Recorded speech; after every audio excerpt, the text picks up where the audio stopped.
Ladies and gentlemen, crown of fucking thoughts, Jim Pressel, Skeet Res Double A. Only you can prevent sobriety.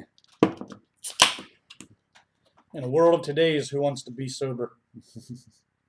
Back with the Wolf Pups. I only ever drink these when he's here. They're good. So, motherfuckers, what you been up to?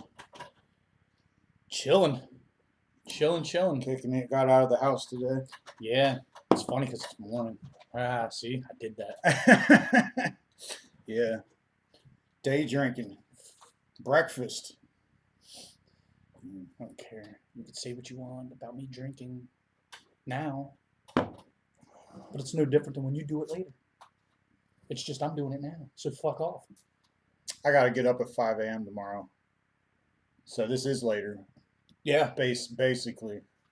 That's what I figured. For all intents and purposes. I used to think, growing up, I always thought it was for all intensive purposes. And then eventually I'm like, intense in purposes. That kind of both makes sense. I guess. I don't know. There's a lot of things that don't make sense anymore. Everything. Yeah. It's like a new world of weird stuff now.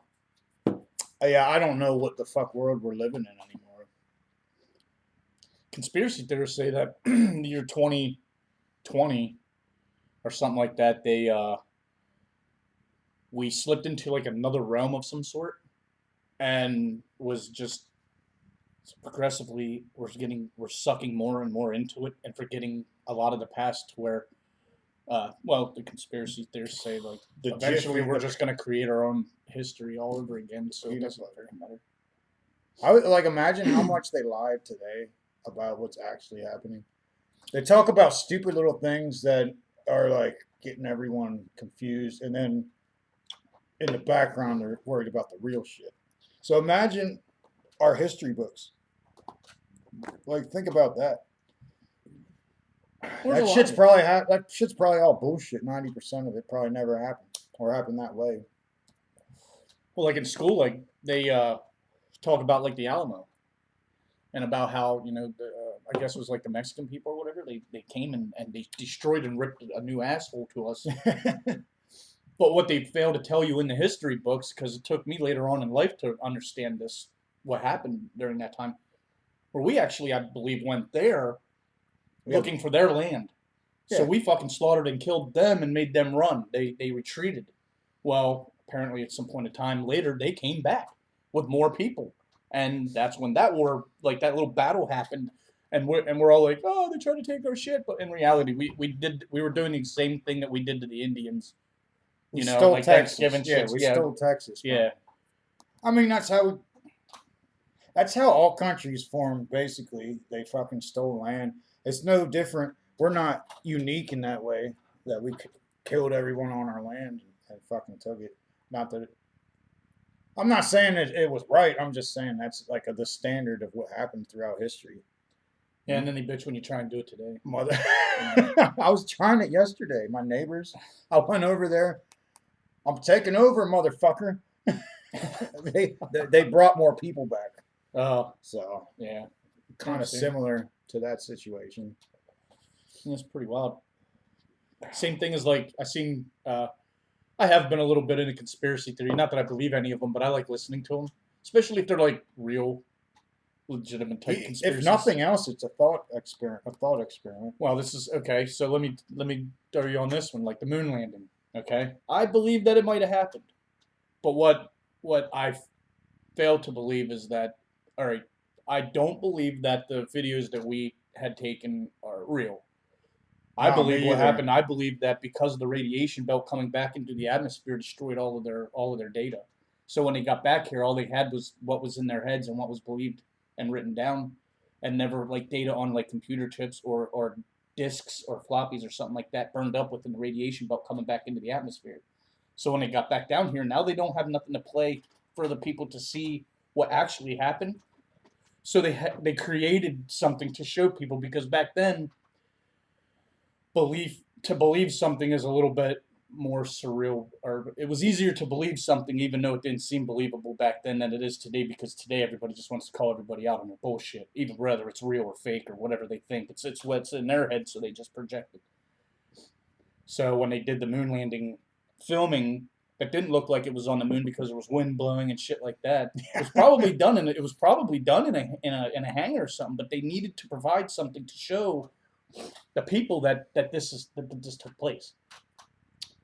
Yeah, I've kind of never heard it that way. I heard it was either bullshit or not. Like the video, I don't know how you could even say the video is real, because nowadays with our technology to look at it, it's like when you look at fucking like Godzilla movies Yeah, and shit. It's like that's obviously bullshit. It's the same thing, yeah. because it's to everything I say is my thoughts. I don't have to put a disclaimer out. Obviously, it's my opinion when I talk. That video was fucking fake.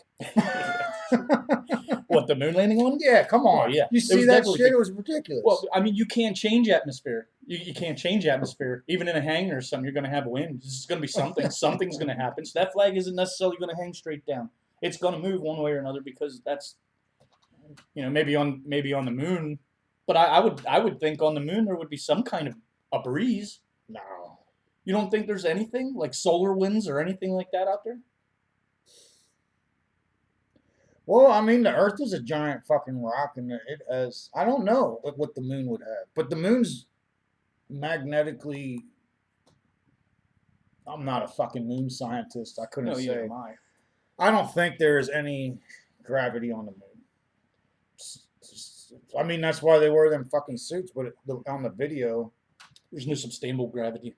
yeah, on the If you would fall video, asleep there's something- fucking there's gravity and wind and shit, and it's like back then, you could fool people. You can't do it now. Not like that. Well, the world's is full of skeptics now. Like, nobody can really just accept it, for what it is. I can't. It's hard for anybody really to do it. Like I just said, When they first invented the TV, they would subliminally, and you can see it now because of the technology it has. Words would pop up and they'd disappear, and a couple letters would still be visible for a split second. And now we can slow it down, and it says shit like "obey your government," but I used all to. this stuff. Back when the TV was first made, and it has that shit. It's like, Well, it's no different when you're listening to like a radio, in your car when you're driving to work, and you hear that commercial for Pepsi come on, and all you can hear is yeah, the fizz of the fucking shit. I want You one can't now. see it. Yeah, see, look at that. I just subliminally made you want a Pepsi. I mean, I don't know how subliminal it was. But I mean, and then the beer commercials. Like when I was a kid, they don't have. Were they not allowed to have beer commercials anymore at a certain point, the way they used to? it was. I think they faded beer commercials slightly when the cigarette commercials got taken out, because kind of go hand in hand. Because if you ever noticed, it'd be like a Newport commercial, and then right after that, a lager commercial. You know what I mean? It's you can't have one without yeah, the other. Yeah. If they would have just compromised with each other back then and just had a guy drinking a Yingling smoking a Newport, they could probably both made money off the same fucking thing. I mean, capitalize on what you're doing. Don't fucking do that. Conglomerates. Correct. Like Pizza Hut and Taco Bell Yeah. or whatever the fuck it was. Yeah. Fucking lager. Well, I mean, that flaming hot shit kind of made its way around. I mean, it's part of everything now. I even seen it in Mountain Dew. that's real. Yeah, I have thought one. that was I fake. have one at home. Yeah, fucking a Mountain Dew flaming hot. Now, I didn't drink it. I wouldn't. It's just, like, weird. Like, I drank it. Why does my asshole burn so bad off this Mountain Dew? Like, Mountain Dew's already not the best thing to be drinking. That's real. Are you fucking with me? You didn't taste it though. I did not taste it.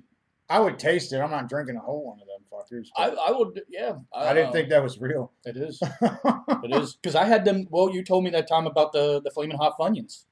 And I was addicted to them for a while. I haven't seen. I mean, those in a I while. fucking bought like 10 bags of them bitches throughout probably a month's time and banged them out right after you told me about it. Funyuns are the best, man. You can't ever go wrong with Funyuns. Back in the day when we would party in the chicken coop, we would eat Funyuns all the time. And there was like hammer and nails and screws and everything in there, and we would nail Funyun bags, and we covered the whole entire wall. Back in it was all Funyun bags. There ain't nothing but Funyuns and games in here. Yeah. Wonder what they're up to. No one could eat that many Funyuns. Funyuns and games. They're like, oh shit, this guy loves Funyuns. The Flamin' Hot's going around to every product. Well, that's what I'm saying. It's kind of like, they kind of capitalized on their name, and now everybody likes it because they're basically selling a season. It's not a, you know what I mean? It's a season that could go on anything, apparently, even in Mountain Dew. So they had to stop. I think it was in New York City. I forget where, but they made it illegal to have like Flamin' Hot Cheetos because it was poisoning kids or something. they were Did you ever eating hear so that? much. Yeah, they were eating so much of it. It was like tearing their guts apart. Like shitting broken glass or something. Could you just imagine having your fucking 8-year-old kid in the bathroom, like shitting out their Crying. intestines and shit because it burnt so bad? It's like, where's the parents at to tell them, hey, you did that once before and it turned out this way. Why are you doing that again? Don't do Well, that. they should know if they already did it once before. I don't care how young you are. You Learn got to from start your- learning. Learn from your own mistakes. Maybe Like- it wasn't truly a mistake. Like for when them. you touch a hot flame. Basically the same shit. You say that. I didn't learn. I did that yesterday with a fucking metal spatula yesterday making eggs. Oh yeah, were the eggs worth it? Yeah. The eggs were good, but Did you there was put a hot shitty, sauce like, on the eggs? yes, it did. Yep. Yeah. It's funny though because it was an all metal spatula that I just sat into the pan, so it just heated it up. So when I came back to flip my eggs, I grabbed a hold of the motherfucker, it burnt me. You should have had your kid to warn you. Hey, don't do that. Yeah, don't touch that. Yeah, she would have told me too. That's hot. It's funny because right after I did it, I kind of looked like blankly into like nowhere, kind of like you do in like a sitcom, like when somebody does something stupid. I kind of looked like, what the fuck's wrong with me? Like I just looked at the, at the sink, and I'm like, why did I do that? I know, like when you bang, like at work, if you're twisting the wrench so hard and then bam, you fling it down and you drop it. You have to take a walk just in silence, like, oh motherfucker. You're like, I knew that was gonna happen, so why did I allow Yeah. I just wanted to get that bolt loose quicker. it? Yeah. I slammed my kneecap right into a metal dowel rod with a lot of force the other day, and I laid on the floor doing that, eyes closed, waiting for the pain to go away, gritting my teeth. That's crazy. Because I'm just gonna have to do this for 10 minutes. It ain't no stopping it. Yeah. It's insane. The cat's like going crazy in the other Yeah, room, I was gonna say, that's what I hear. making all kinds of noise. It's like it's doing gymnastics or some shit. I need beer. That's how quick that This one went fucking down. cat. Grab 2 of them, man. Crown of Thoughts, motherfucker. I took a 3-month break and came back with an episode that instantly got banned. I keep talking about it. It makes me proud. You're not hardcore unless you get your shit censored. Well, I don't know. I mean, okay. You're Let's like, think about well, how I'm easy is it to still get something hardcore. banned from YouTube It's or easy Facebook, now. It's Yeah. easy now.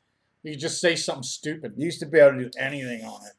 It's At weird all. because I say some real fucked up shit, and I've never been banned. It's got to be. I've been warned. It's got to be political, because I then they're threatened. Well, I do. I mean, and the political stuff that I post is, well, at one time was positive on Trump's side. So it would have Oh been, shit! yeah. So what Oh, I should have shit. gotten. I was warned one time. They said, "Hey man, what you're saying goes against our odds." And I'm thinking, well, I'm talking about a president. Whether what you you're know it or saying not. is threatening our fucking power and reach over you. We don't want anybody to remember that man. Yeah. We want to forget about him as much as possible and let this goofball fucking run the place. God forbid you have someone that doesn't have shit to do with politics take over. Yeah, yeah. It's funny because I would only look at pure legislation. I don't follow politics. I just look at legislation and economics. I'm like, this guy's awesome. Everyone hates him. Then I watched him talk, and I'm like, oh my god, he's a fucking asshole when he talks. He says the dumbest shit. So But it's you gotta love weird. it because he dumbed himself down to try. I mean, Maybe he I was guess doing it on purpose. I don't know. It didn't seem like I it. think he does it. I think he did it. He's a megalomaniac, is what it is. Yeah. But some of the policies I thought were really good. You never heard about the pedophilia rings being shut down. Yeah. Like, that's a pretty good thing to do. Well, that's the thing. He started outing everything that wanted to be hidden. And people didn't like that at all because now he's like I just said, he's outing it. But all you had to It's do out in is the watch open. him talk once, and you're like, damn.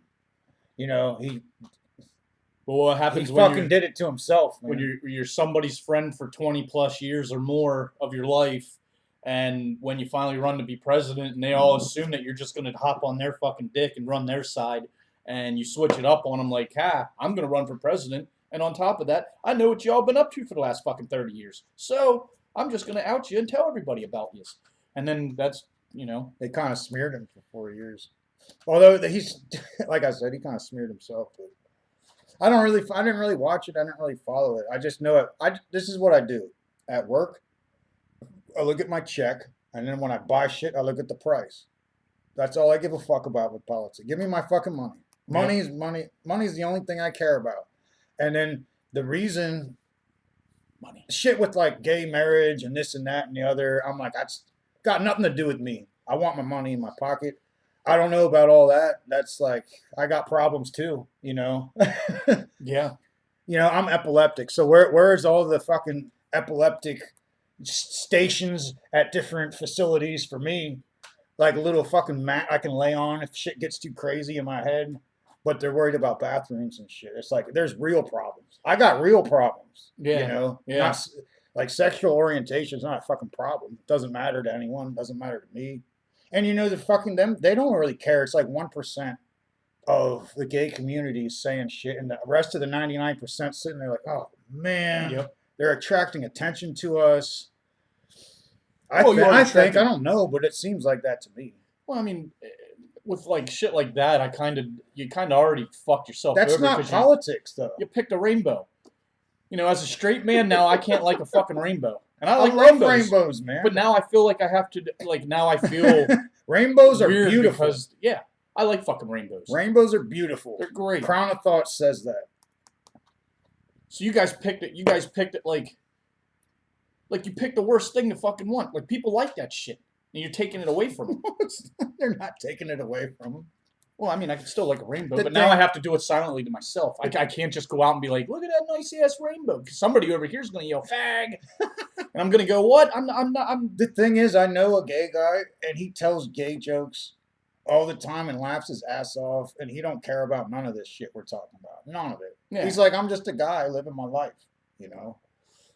Well, that was my biggest thing about. That's what I think the thing is. I think they're using everyone as their little pets, victims, instead of following actual politics, which, you know, whatever. Well, a lot of shit with stuff like that. Like, here's my point of view on homosexuality or something. Not that I really care. Not that I don't have a big opinion. My opinion just stands. Like, you guys, you know, they all want to be accepted. I get that. I accept you for what you believe you are. That's fine. But here's the thing I don't like. Don't force me to accept you when you couldn't accept you. You couldn't accept for who you were. So you changed yourself. And now you want me to accept that change. But you couldn't accept yourself. I don't know that anyone cares, honestly. I don't know who's caring about this. No, I'm not saying it to like start any like drama or anything like that. But no, you see what I'm saying? It's like, why? I don't know any straight people that care about it, and I don't know any gay people that care about it. It's just a fucking smokescreen on television. Yeah. I think so. I really do. Because I was at work, and I was talking to this girl, and I was pointing at this thing. I'm like, that's fucking gay, man. And she's like, you know I'm a lesbian. And I'm like, it's still gay. And she started laughing her ass off. Yeah. That's how I think it actually is in life. Nobody cares. It's like, I care more if someone listens to Nickelback. I'm like, whoa, now you crossed the line. You know what I mean? It's not a, it's really not a big deal, honestly. You know, I never really. Hell, check this out. The lead singer of Judas Priest was gay, and that was the first ever band to call themselves heavy metal. And the way he dressed with the spikes and shit was like a gay fetish thing. So all of heavy metal music and the imagery is coming off of that. It's so, and if you want to go there, being gay is fucking awesome. It's badass. If you want to go that way. Not only do I wear spikes, I'm gonna suck your fucking dick. Yeah. Yeah, that is. I mean, that's badass. Think if you go that route. I mean, think about that though. That's what happened. I think it's like an anti-fear thing. People, like, you are no longer afraid of anything. People in metal bands that rock spikes, that's where that shit came from. Yeah. I would snort coke off. I'll snort coke off your hard fucking rod, man. And then I'll go do a show. And I'll come back with like a couple $1,000 because I made it that night. Yeah. That'd be great. Well, I mean, then again, who's to say what all even straight? What's metal that even have to bands and do with shit, your like, personality probably or do anything? stuff? No, that's what I'm saying. Like, whoever in their world that knew, say, Jonathan Davis in middle and high school, would ever in your life would think this is how he would turn out? Because from what I understand, that guy got picked on big time, all the time. He was at a point of suicide. Like, I was reading like blogs and stuff of shit that he wrote, and it was like he was like literally on the verge of suicide when he finally came across a couple other dudes that did music, and it all started with him doing like a song that he wrote himself and then crying at the end of it, and they were like, "Dude, the sound of that fucking crying you're doing is like from your soul." Everyone and then, like, copied quoted that. it. Yeah, All the new metal bands would do that in between the vocals. And yeah. shit. My beef with him is any album after Life is Peachy sucked. I'm not trying to be closed-minded. I only could do the first two Korn albums. I am closed-minded with music a lot, but I'm a music snob, and that's how we are. Yeah, I do it too. I love music. That's why I'm like that. If I didn't, Well, yeah, if you put it, the first it's a feeling, so you're gonna say how you feel. the first two albums were amazing, and with Deftones, the first four albums were amazing, and then I was like, I don't know what the I fuck know they you did you now, like a lot, like all the Deftones albums. except for these last couple. The last After couple. the Yo Paranoia or whatever that was, that one, like, I didn't really like that one. I liked one song. I don't know how off to of it. pronounce that either. Yeah, I Whatever liked it the was. one song off of that album, and then everything they made after that to me is pretty much garbage. But that's my opinion. I think they changed up. They don't do what they used to. I was saying something in the break room, and someone's like, how do you know that's right? I'm like, I'm saying it. It's what I think. I'm not gonna every time I talk, I'm not gonna give a disclaimer. And they're like, oh yeah. Shouldn't I'm like, have you to. should already know that. Mhm. Well, everything you say, you don't have to give a disclaimer. Let it out. Tell me what you think. I like people that say that shit. Tell me what you think. Look, I'm not gonna get offended. I ain't doing this. And then when you say what they said, now they got a butt, and it's like, I'm not butting nothing. No, I just told you what I think. Now It's- you're gonna come it's at me like, after you told me. I It's like okay. that guy, but I don't believe everything he says. Obviously, you're not him. Yeah, You know exactly. what I mean? You don't Yeah. gotta fucking. Stop saying this shit if you're not real about it. Now I get it. Some people will just say stuff to like be. Don't defend. Don't feel like. Don't ever defend what you're saying unless someone's asking you for details. If you feel you have to be sorry for something you're about to say, Don't fucking say it then. then you're weak too. Yeah, exactly. I used to have that problem. I used to have a problem where I was always afraid around people to say certain things because the way we grew up, as kids, if you said something to somebody they didn't like, you just punch you right in the fucking mouth, Yeah. and that'd be it. And even through like the beginning of my adult years, I was still afraid to speak my mind in a reason because I was always afraid of a negative repercussion, like punched or something like. Yep. For my own opinion or my belief. It was better that way though. You got it over with. I got rocked in the face for my sense of humor at parties. Yeah, a couple of times because I'm sarcastic and goofy, and I said the wrong thing to the wrong person. Pow! Yeah. Remember that time? Yeah. Remember that You fucking said I'll time? beat you all up, dude. Yeah, that was a wrap. That was awesome. Well, I had long hair, and they pulled my hair and That's shit. not. That's a fight foul. Yeah, two of them, and then you and who? It was me, Doug, and Kyler. And you fucking like smack, and you beat the shit out of them, and then the cops were coming, and we all ran. Well, So they the fucking cops were came to pushing their them through house, the and they were just sitting there, shit beat out of them. I wonder what happened.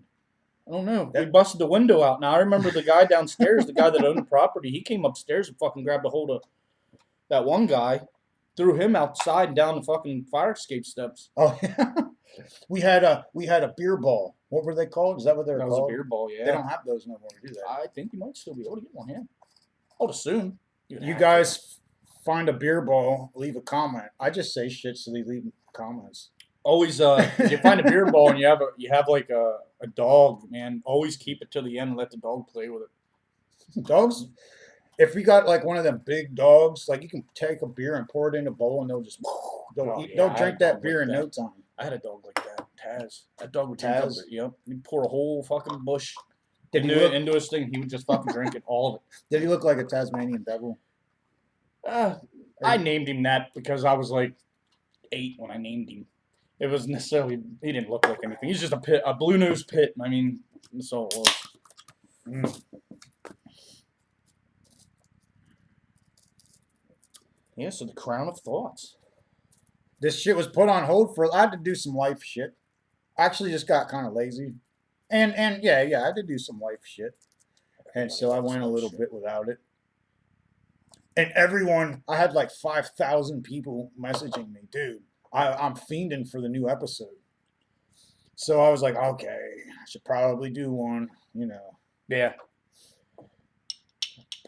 bust that shit out. You good at rolling joints? I could never roll a joint. I even practiced with tobacco and I sat there over and over. Could not do it, man. You know what? To this day, I'm fucking 38. I still can't do it. It's I tell you what, it's a pretty wild skill. Mm-hmm. You go to a job interview on your resume, personal skills, can roll a joint. The guy in charge is like, this guy's going to come in useful at break time. Yeah, maybe if you're getting a job with Snoop Dogg. He quits every other day. Yeah, it's funny though. He quit drinking alcohol, but he has a like an alcohol line. Does he? Yeah, a beer or liquor? A liquor. It's usually liquor when. But it's funny though because he quit drinking. But so he still capitalizes on everybody else's issue, I guess. That's what he's done his whole life. He's an excellent businessman. Excellent. Because he's like, well, he's one of the first that reached out into the white community to try to push his music and shit too. But everything he did back in the day, it was like bam, bam, bam, bam. He's a genius. And then he's like, I'm gonna pop into movies. Now he's like, what, on shows? He's and on shit? shows. The fucking dude rocks with Martha Stewart, man. Hell yeah, fucking Martha Stewart. Tell me about that. That's crazy. She got out of jail and started hanging out with Snoop. Now she's hardcore because she's been in jail. I'll tell you what, she's harder than some of them other people out there. They're making hooch together. Yeah, they do a cooking show together. He's got the munchies and she's got the skills. Yeah, skills. it's pretty much what it is. Now, if I'm not mistaken, I believe they made like some kind of weed brownies or something on the show. What? That's awesome. Some shit, yeah. She's probably got like her face tattooed and shit now. Like hardcore. I don't know. I'm going to go ahead and say I don't think that, but she might. You never know. She probably got like a big old tramp stamp or something that says, Snoop was here. Oh, God. She's got like a sock full of batteries for anyone that tries to fuck with her. She got 3 bars of Lisa soap in her house to get the blood out of her whites. Wow, dude. Oh, yeah. That's funny. Puffin, he rolled that pretty quick. Try and get her done. I'm on hiatus to get my new job. They're going to watch this and be like, oh, we're going to hire him because he didn't smoke that at all. Yeah, I suppose. I would. What were we saying the last time you were on? Like, if you fuck something up at work and you weren't high, it means you're stupid. Yeah. Yeah. You do something dumb at work and you're not fucking got shit in your system, especially if it's something you shouldn't have fucking crossed, cut a corner or whatever you're doing. Yeah, they send you in for a urine, you test positive. They're like, oh, he's not stupid. Come back to work. Yeah. Well, we're gonna have to let you on the street for 2 days or something without pay or something, bring you back. They won't do that nowadays. They want to fucking fire you. But it's a lot different now. Like at my work, you can roll in there and give them your medical card. Bam. Yeah, you're good to go. Yeah. You give it to HR, and that's weird. My job is not. That's how I was. Super strict. Like when I got my job, I rolled in, failed the piss test, showed them my card, and still got the job. Oh yeah. Fucking 10 years ago, I wouldn't have ever worked. Yeah, I failed the fucking piss test, and then still got hired. Because it's basically like. But I had my card. Like my meds. It's like that. Except mine are actually meds. Unfortunately for you though, they can't tell you cannot be on your meds while you're at work. They can tell, like with me, they could say like you can't smoke that on the way to work. I better be on my meds at work. Mm-hmm. Well, that's what I'm saying. Even though that I guess that's kind of like the balance point or the turnover. You know what I mean? For somebody like you need the medicine. So even though they, it might have adverse effects on you or make you feel a certain way or do a certain thing. It might be even worse than what we would do to you. They pretend like that's a med, though. I'm like, everyone's pretending with this shit. It's like people want to smoke. Like they fucking, I don't know. You're trying to tell us to do something that we've already been doing now forever, and you're just allowing it now. So you're kind of like, okay, you've done it enough. You We're just getting got tired sick of the doing kid this. down the street making all the money. You know Well, what I that's what mean? it is. How many black dudes in York are selling weed? Well, I only say that because like every time The I've ever got number- caught with weed in York, I always say, "Oh, I got it off a black dude up the street." The number is going to keep going down. They're taking our jobs. We were just at McDonald's. There was a video screen. No workers, basically. Johnny Five taking your shit, man. Tell you that one They right took now. our jobs, man. That's a thing. Funny. Like, no one's going to have jobs. You're gonna have all these people bitching about fucking Elon Musk while they go out and get in their Tesla and drive home. You know what I mean? Bitching about being able to speak freely. That's some brainwashing. How did that happen? Where How did did that happen? that originally? Like, where did Wow. You know what I mean? silencing free speech? Whew, that is insanity, and I don't know because I don't watch anything on media wise. I just start hearing weirdness, Yeah, and I mean, it baffles me. Like you don't want to be able to speak. I don't know. well, It's presented in a different honestly, way. I think free speech has always had like a real fine line between free speech and just arrogance towards somebody, if that's It's the case. still Because free there's a difference speech. if you walk into a place and you go, "Oh, this fucking guy," you know. Well, you got that, and then or you walk into a place and you go, "Oh, there's that fucking guy." You know what I mean? So you know, I think- this dude. I guess it's all in your demeanor of the way you say it. Well, So your freedom of speech can be leveled on how you act as you say. Well, they got rules in the workplace. Oh yeah. You know, like for me, the only like exceptions are like yelling bomb on an airplane and shit like that. Yeah. Anything else, anything you want to say it, man. Obviously, there's offensive shit to say, but the thing is, if people don't listen to the fucked up people and understand why they're fucked up in their thoughts, nothing's gonna. What happens if we argue and we stop being able to talk? We're gonna fucking slug each other in the face. Either that or you're gonna You gotta split and never talk again. Yeah, but the only way to resolve something without talking is to fight. It's physical. Yeah. So what's gonna happen if It's if gonna they be- censor all of our speech? We're just gonna fight. I guess I I think- guess the word that I'm looking for. Correct me if I'm wrong. Basically, people just mutinize against government. Is that right? Mutinize. I guess Mutiny. That's like when you take over. everybody gets together and goes against their boss. Yep. Yeah. So that's pretty much.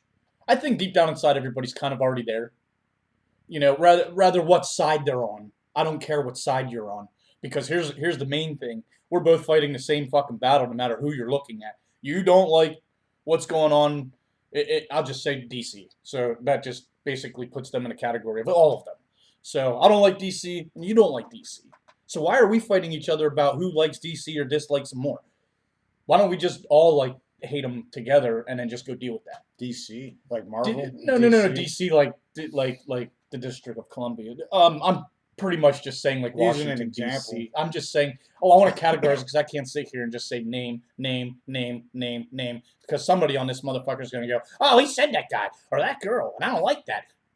I don't like Reported. to, like You report me because I said a name, or whatever. I don't like how there's sides. I don't like You sides. alienate 50% of people every time you talk. Basically, it's like that's because we're not talking and listening to each other.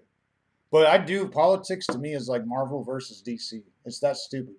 But yet I've seen a comic book that had Batman and Spider-Man in the But- same thing. Everyone knows Marvel's better though. I just pissed off. See, I didn't piss anyone off saying that because no one cares that much. But you're 'Cause gonna they have like a skeptic both. out there that says something different. They're always going to think. They like them both. Whatever. Comment on who you like better. We'll make a tally up, and at the end of the video, we'll look at it. Yeah. Who do you like more? We'll only judge by the people that actually comment. Those are your votes. We're doing a comic book election, so to speak. And I like Marvel better because it's more psychological and more in depth. I like Marvel because everybody's names are the same. Everybody has the same name. Peter Parker, J. Jonah Jameson, fucking Mary Jane. Yeah. You know what I mean? But then you go to like, who the fuck likes Black Adam? Don't know what that is. Black Adam's a DC character. Yeah, that's You why see I don't I'm know what saying? that is. Yeah. Well, the minute I heard there was a character on DC named Black Adam, I thought, well, that's pretty racist sounding, because they don't have a white Chris, So you kind of look and you're like, well, whatever you guys are thinking back in the 50s or 60s or whatever when you created this nonsense, superhero. It's superhero shit. I don't know why they don't have a black American cheese. I don't understand why people go to Subway and say they want the black olives, even though there's only one type of olive. So why don't you just say olives? Oh, because they don't Why do have you have green to put olives fucking? there. They do not have green olives. I do that. I thought about that too when I got my sub before. I used to eat there all the time. It got old. Yeah. And then I switched sub places, and the one that ended up being the best was Jersey Mike's. Oh yeah. But Yep. it's way too expensive for a sub. So I let go of the sub joints. I let go of them places. It got too expensive. I can make a sandwich at home. I don't like a lot of Subway's good, but like you said, I don't eat it all the time. Jersey Mike's and like Jimmy John's and shit. Jimmy John's is good soggy fucking bread all the time. not at Jimmy John's. But I don't know the last time I got a Jimmy John's, that fucking bread was soggy as shit. But I bought it and drove home before I ate. They got the Sprouts. I guess I don't know what that is. I only ever ate it one time and was like, I don't like soggy ass bread, so I don't eat there anymore. I think that's exactly what they do good is they don't have soggy bread. No, that's weird because I got soggy bread there. Guys, comment about your favorite sub places, your favorite comic books, whatever the fuck else we said. Somebody's gonna say something like real crazy that we've never heard, and then I'll have to go check that out. And lo and behold, I'll probably get soggy fucking bread. This episode's sponsored by Marvel, DC, Jersey Mike's, Jimmy John's, Subway, your mom, all that shit. and all the unsoggy bread. Oh, fuck, man. But I was like me. I made a hot dog the other day, and I put it in a fucking bun, and I got halfway down through the hot dog and realized there was mold on the bitch. So I just finished it. I really did. I just ate the rest of it. Growing up, my dad would just, if there was mold on the bread, he'd tear it off, and we'd eat the bread. Yeah, it's not like it's, I mean, you could tell if it went down through the whole thing, or whatever. But yeah, I did that too. Once I bit into an apple and saw a maggot slowly crawling off of where I was an apple worm.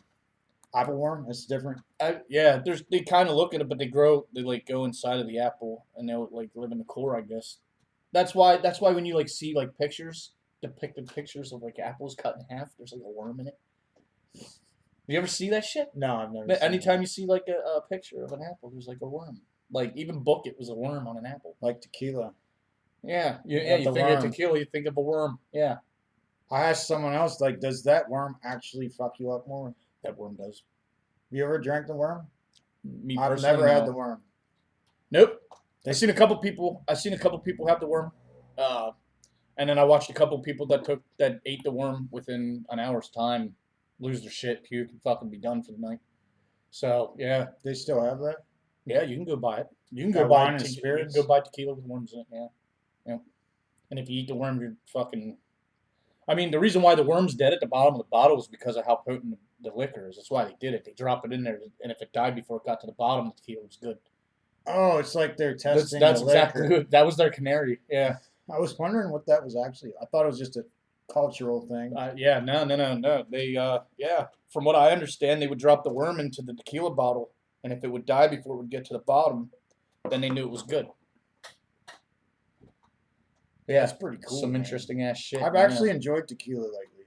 I've tried different liquors lately because Wine and Spirits now sells these.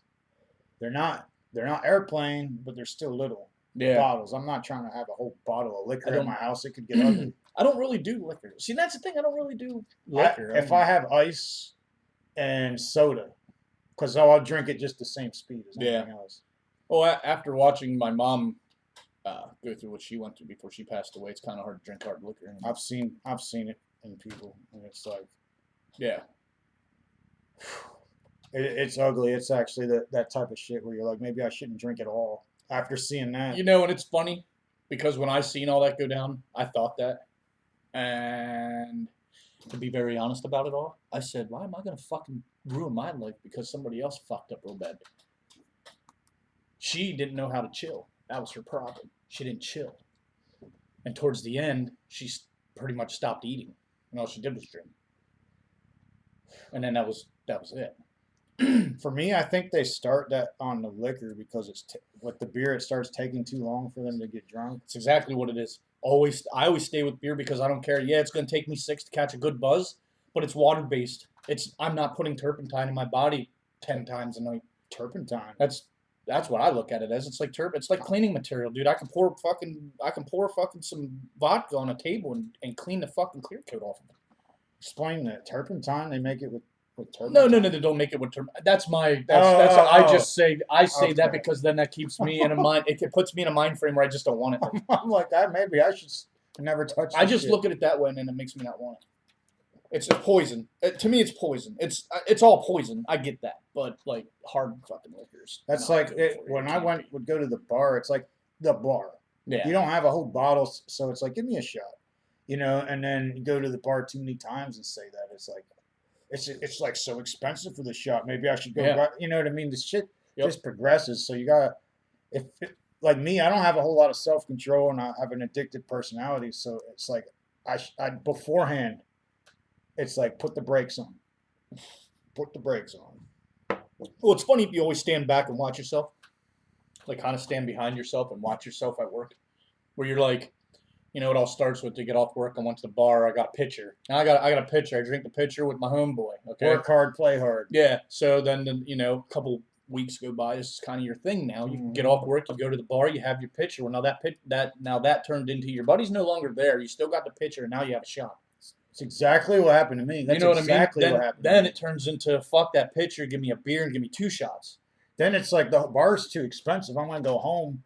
So now you're at home drinking hams, pounders, taking wild turkey shots, watching TV, and you're like, how did this happen?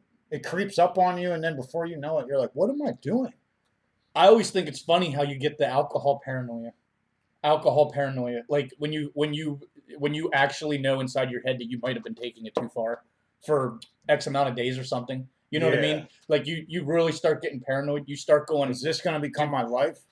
You start really thinking. You start going, man, I wonder how much damage I did to my liver. I wonder how much damage I did to my kidneys. I wonder, oh, my heart's not feeling right. And you start feeling over here by your liver, and you start, oh, what's that little tinging back here? Oh, fuck. And then, you have a bad night. You have a bad night of sleep, and you wake up and your back hurts, but immediately you go, oh, I had like 10 beers yesterday, dude. My fucking kidneys are rotting out. You're like, fuck, I better stop. And at like 3 o'clock in the afternoon, there you are. This episode sponsored by Alcoholics Anonymous. Go Alcoholics Anonymous and have a bunch of funny ass stories and then leave and want to go get drunk. That's what I did. I went there. When I say times, I mean waves of. You know what I mean? I would go there for like a couple months, and that happened like 3 different times in my life. And a lot of times they would have cool shit to say. A lot of times I'm like, these people are so depressed, they might as well go back to the drugs for the rest of their life and kill it because their life is shit. They are so depressed being here. And then sometimes they would piss me off because they'd be like, oh, you got to mingle a little bit. Hey, this is Aaron. Aaron, this is so-and-so. And it's like, I don't want to fucking talk to him. I don't want to talk to you, let alone this motherfucker. Let me sit here, watch, and leave. If I don't want to do the steps, I'm here. I'm at least here. Yeah. Now you're making me feel weird, and I'm not gonna come. I'm not coming back. Yeah, you want me to tell you all about myself, or tell you about me, but then in the same sense, now you want me to rat myself out to you guys, and I don't even know who you are. Yeah, it took a lot for me to come here. Yeah. It took a lot for me to come here. You guys thought I just hopped out the car and skipped the fuck up in here, like whistling Dixie down the street. I'm going to AA. Yeah, telling everybody you see. Yeah, it took a lot, and then they made me uncomfortable, and they didn't really help. They didn't care about. It seemed like they more wanted me to be a part of their group than to just have a better life. Well, it's way because for them, if you sober up and then stop going, it's almost a problem for them. It's like I sobered up. That's what we're here for, to sober up, and then I don't want to come back. Yeah, and it's like that's fine. That's right. Well, then you have the ultimate reality. The ultimate reality stands is just like I believe in, like hospitals and doctors and shit. A patient cured is a customer lost. That's what it is. They want you to. I don't know. They want to get you to a point where you can continue. I think their intentions are good, as opposed to because they're not about money. But the way they think about it's like church, and I got no problem with church. But when you're trying to sober up and your life's in danger, and they're making you feel some kind of way, it's not right. And they're not all like that. There's a lot of kick-ass people that you meet and kick-ass stories where you relate to them when they're telling their story. And you're like, that happened to me. Oh, and that's what he did to solve that problem. Oh, shit. That's an option for me now. Yeah, I just got to work the steps towards that ending. Fuck the steps. No, I don't mean like the Yeah, 12-step mean program, but I'm the just saying actual like, steps, yeah, yeah. now that I can see what I can do. Now I just got to put that into emotion. Like I was doing the steps, and the guy's like, go apologize to all the people you hurt. I'm like, I don't really think I hurt people. I think I'm just looking at my life and maybe need a change. And then so I started like forcing it. He's like, well, what did you had to have hurt someone in this situation? And I'm sitting there like, dude, I did not. I'm sure I've hurt people in my life, but I don't.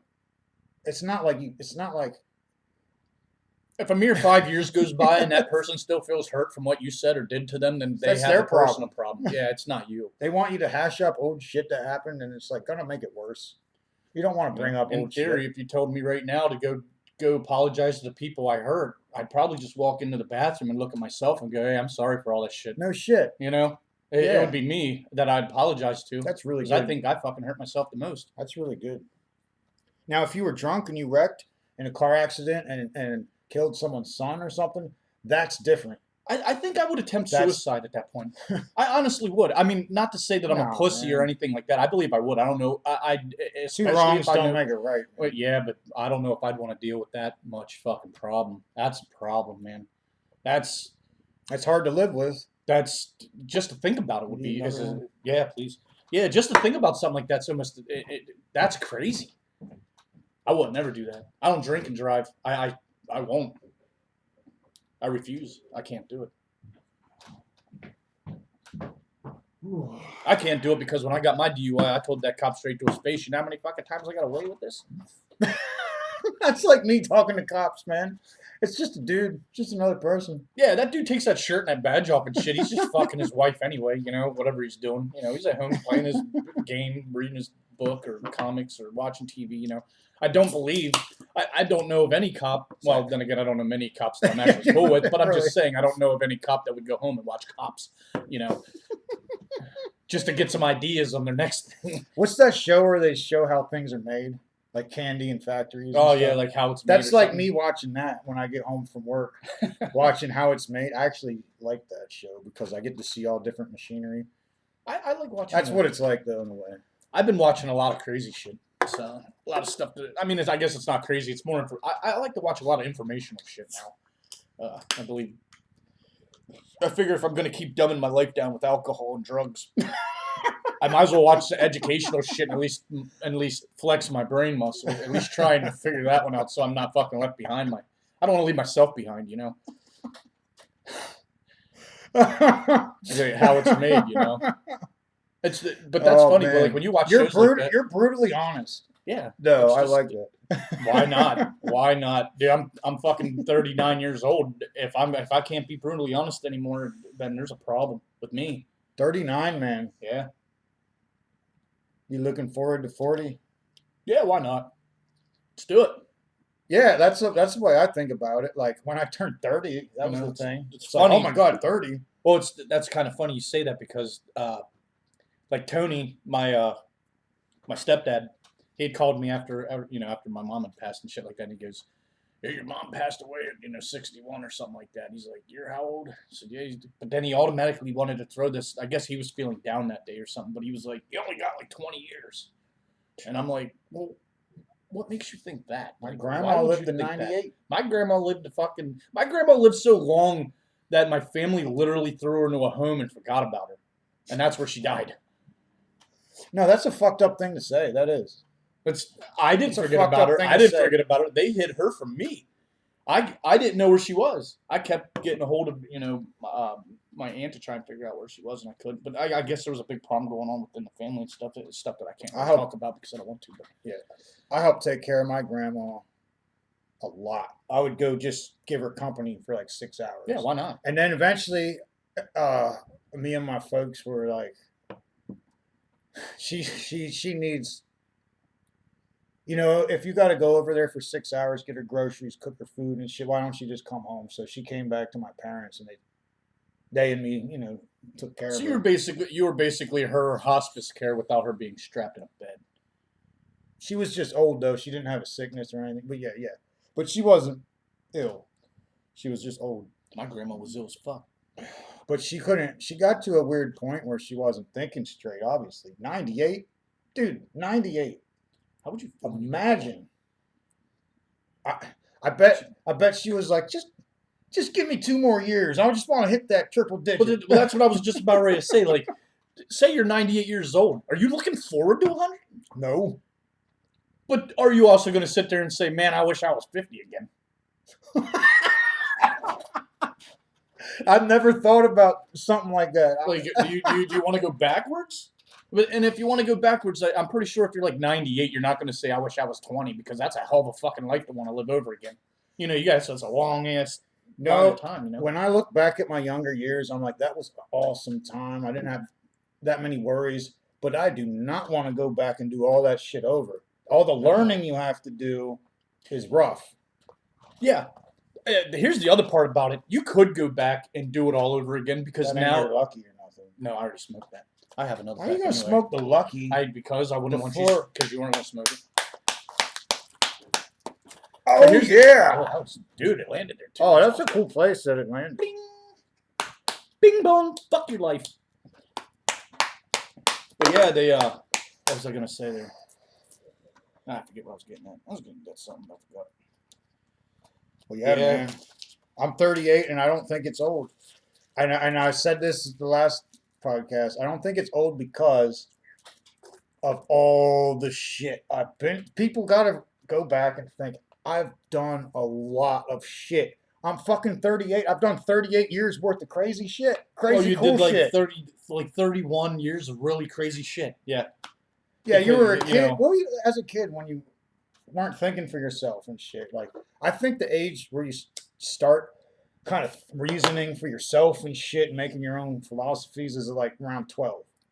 I think. What do you think? When your personality, Yeah. I feel like when your personality starts coming out and you can start finally having free will to think for yourself. Yeah, about 12.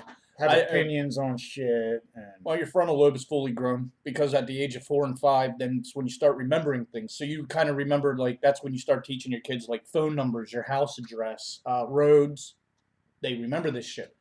Like my daughter's 5 and she knows how to get home from her school, which is really crazy to me because I've never technically told her or showed her physically. She just has been on that path on the bus for so long now, through 1 year of school, that she already has that down. She knows how to get home from school if she would need to. I wouldn't want her walking on them roads, but in psychology, they say from age 1 to 4 predicts more of your life than anything. That's where all of your, if you don't learn how to socialize or become attached to anyone from up to 4 years, it's not a good, it's facts are facts, you know what I mean? It's not good, but 4 years, and that predicts more than anything. I read that. and I read lots of things, but I would agree with that totally.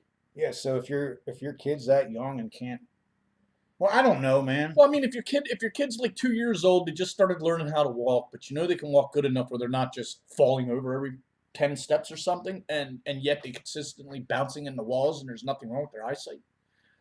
Yeah. I mean, you're gonna have to step back and reiterate what might be wrong. I'm picturing Instead a of kid shouting, like, running you know into what I a mean? wall and their vision's blurred. But and I'm start saying just walking doing dumb shit, like getting up on their dresser and jumping off, trying to hit their bed and missing and falling short and belly flopping on the floor, you know. But okay, you did it one time, you should have learned, but yet there it is again. Ba-boom. You know, you're downstairs watching TV and you hear your kid do it again, and you'd almost have to wonder. You'd have to go, all right, so how many times is this going to happen before that kid realizes what's going on? You say your daughter's 5. 5. She's gonna be 6 in 19 days. And you're watching. How's the progression going? Great. This kid's insanely intelligent. Insane. She's hyper like me, so which is even better, I think. I'm guessing kindergarten. Yeah, she's in kindergarten. She's gonna go into 1st grade. Yep. She knows how to tell time. At 5 years old, she can tell time. Read and write. She's better with problem solving because I try to teach her that more throughout life, the beginning of her life. That's problem solving materials to that's try and the get her. best skill to problem solving, troubleshooting. That's like what makes you intelligent. Yeah, That's what I'm. You know what I mean. That's what helps you in life. You gotta solve problems in life, man. Yeah, it's like certain things, like all right. So if you touch the hot pipe and it's hot, don't fucking touch it again right away because probably most likely it's gonna be hot still. Um, so don't touch it again. But if you do decide to touch it again, maybe hopefully this time you get it. But that type of problem solving is different than I can't get this nut on this bolt, and I'm getting fed up with it, so I stop and I walk away from it, and I don't want to touch it again. That's the thing. You know, the things that you can actually be persistent with and actually follow through with and finish are the things you got to continue to do. The things that you know may never work, like the hot pipe getting cold, so to speak, may never happen. So you can't just keep doing that hoping for change because now I got to think you're crazy because you're doing something in hope of a different thing, and it's always the same. Yeah, problem solving. Like you tried something, it didn't work. You try something else. If you stop trying, if you're impatient or spoiled, Yeah. and you will try. You will stop trying, and it's like failing is good. That means you tried. Yeah. You gotta fail a bunch of times, and then you're like, oh, bam, that one. That's the last thing I didn't try. I bet that'll work. Yeah. It's like looking for your car keys. They're always in the last place you look. The only times I walk out of the house to go to work, and I'm like, oh fuck. I walk back in, and it's like I should have a designated spot to put my wallet and phone and car keys, but I don't. Yeah, I'm one of them. I'm one of them guys. I'll be walking down to the dryer to grab socks and shit. Your wallet will be down there sitting on the dryer. Like, how the fuck did it get down here? I'll find one sock. I'll be like, Aaron, you didn't put 2 socks in the fucking wash? Oh, that's happened. That happens all the time, dude. Don't fret on that shit. That happens all the fucking time. Then you got to find one that's not crusty at the toe. Yeah. You can still like one you wore at the house instead of work. It's like that'll do it. Yeah. I had a conundrum the one day. That was pretty fucking crazy.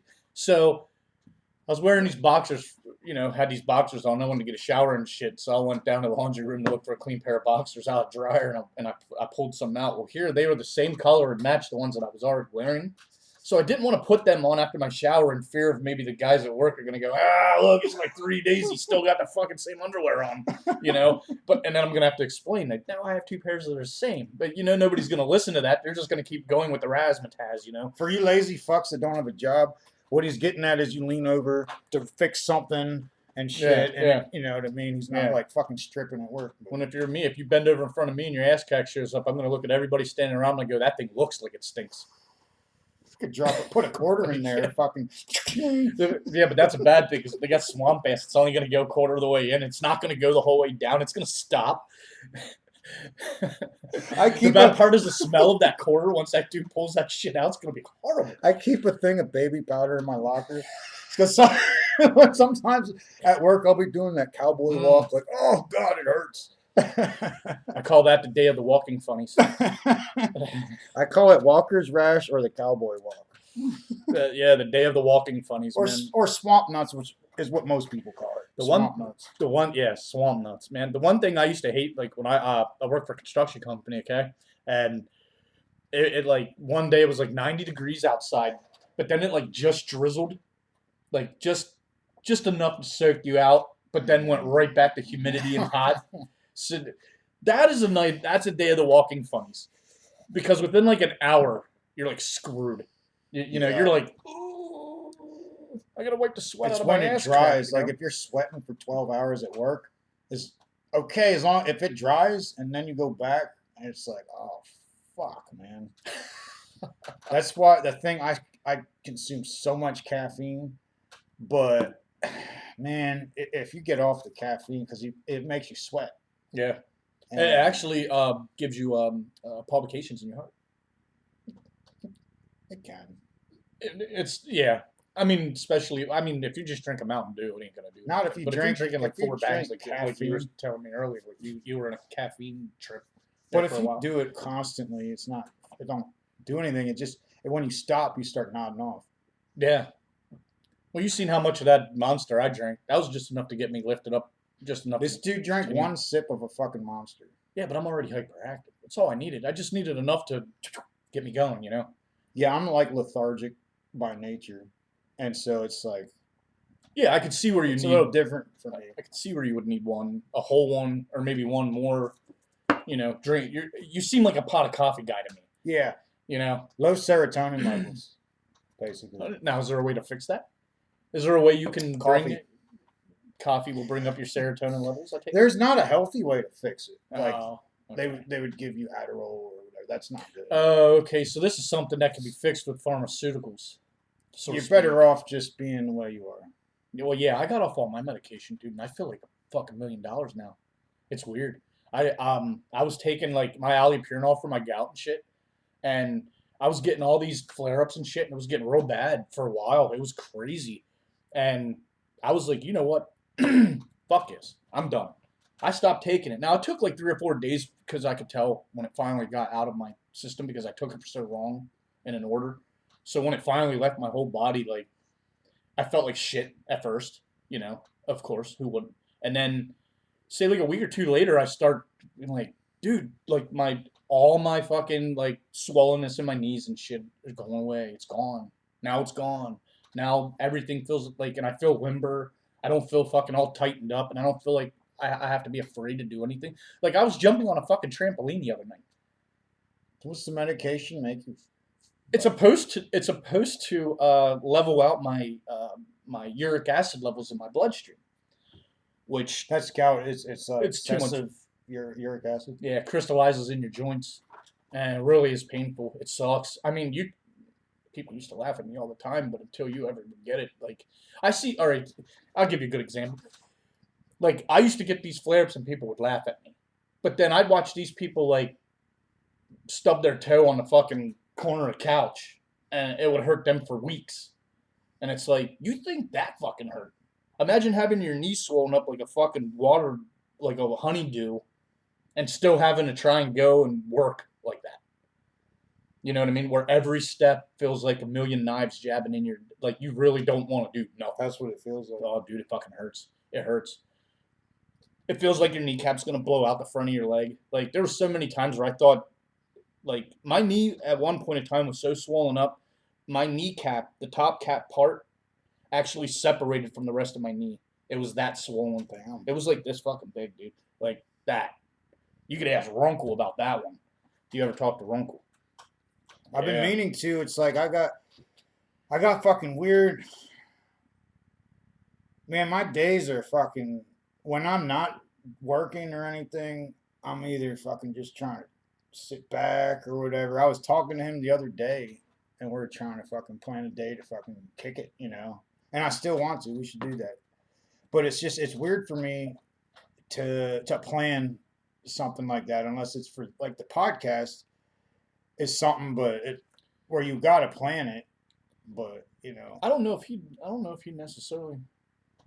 I'm not him, so I don't know. But I don't know. I'm just guessing. I don't know if he'd be that type of guy to want to do one of these podcasts. But no, I'm not. But I I'm don't not think he'd sure. do I'm that. not sure. Maybe he would. Hey, if you want to, come on here. But I don't. There's different types of people, and some people I would assume wouldn't want to. But I do want to fucking have some beers with you, man. Yeah. And maybe we'll go to Becky and Squirrels. Fucking do that shit, man. Take your computer and shit and do your podcast outside of there. We had planned on doing one outside. That'd be awesome. And then they're gonna like fireworks. I don't know how that would work. That'd be pretty complicated. There'd be all kinds of background noise and shit like that. Well, there's always going to be something. But I got days off, man. If you want to drive up here, we'll fucking drink some brews, man. I used to think that was funny. All them years you would say up here. I don't do that. When I lived in New Oxford and stuff, and you would say, "Hey, you should come up here," and I would think to myself, "That's like down," but in reality, if you look at a map, York is actually down, or is up from like Gettysburg, New Oxford area. No. Up and down is this. Yeah. Up means going up into the sky, flying to the moon. Oh, okay. There's north south. Okay. That's always my thing. I just always, I don't know. I just don't know how I did. I don't know. I don't even know how I put it. Like, I don't ever catch myself saying, like, up, down. Left, X, Y, Z. Like operating a laser cutter. Fucking there's X, Y, Z. Huh. That's cool. It's like doing fucking a million fucking cheap job. Runkle would have some kick at. Me and him have had some fucking kick-ass conversations. Yeah, I do too. Which I guess we can do without fucking being on the damn podcast. But yeah, I got off Monday. Oh, this, who knows when I'm gonna put this out, because my last one's getting a lot of views. So I might put this out in a week. I'm not sure. you could always slam this one out like in a day. Right now. Yeah. Put it up while we're still making it. Actually Nah, go I live couldn't and do see that. if they fucking ban us live. I That'd be don't, great. because I heard they suck live. We ain't no effects, motherfucker.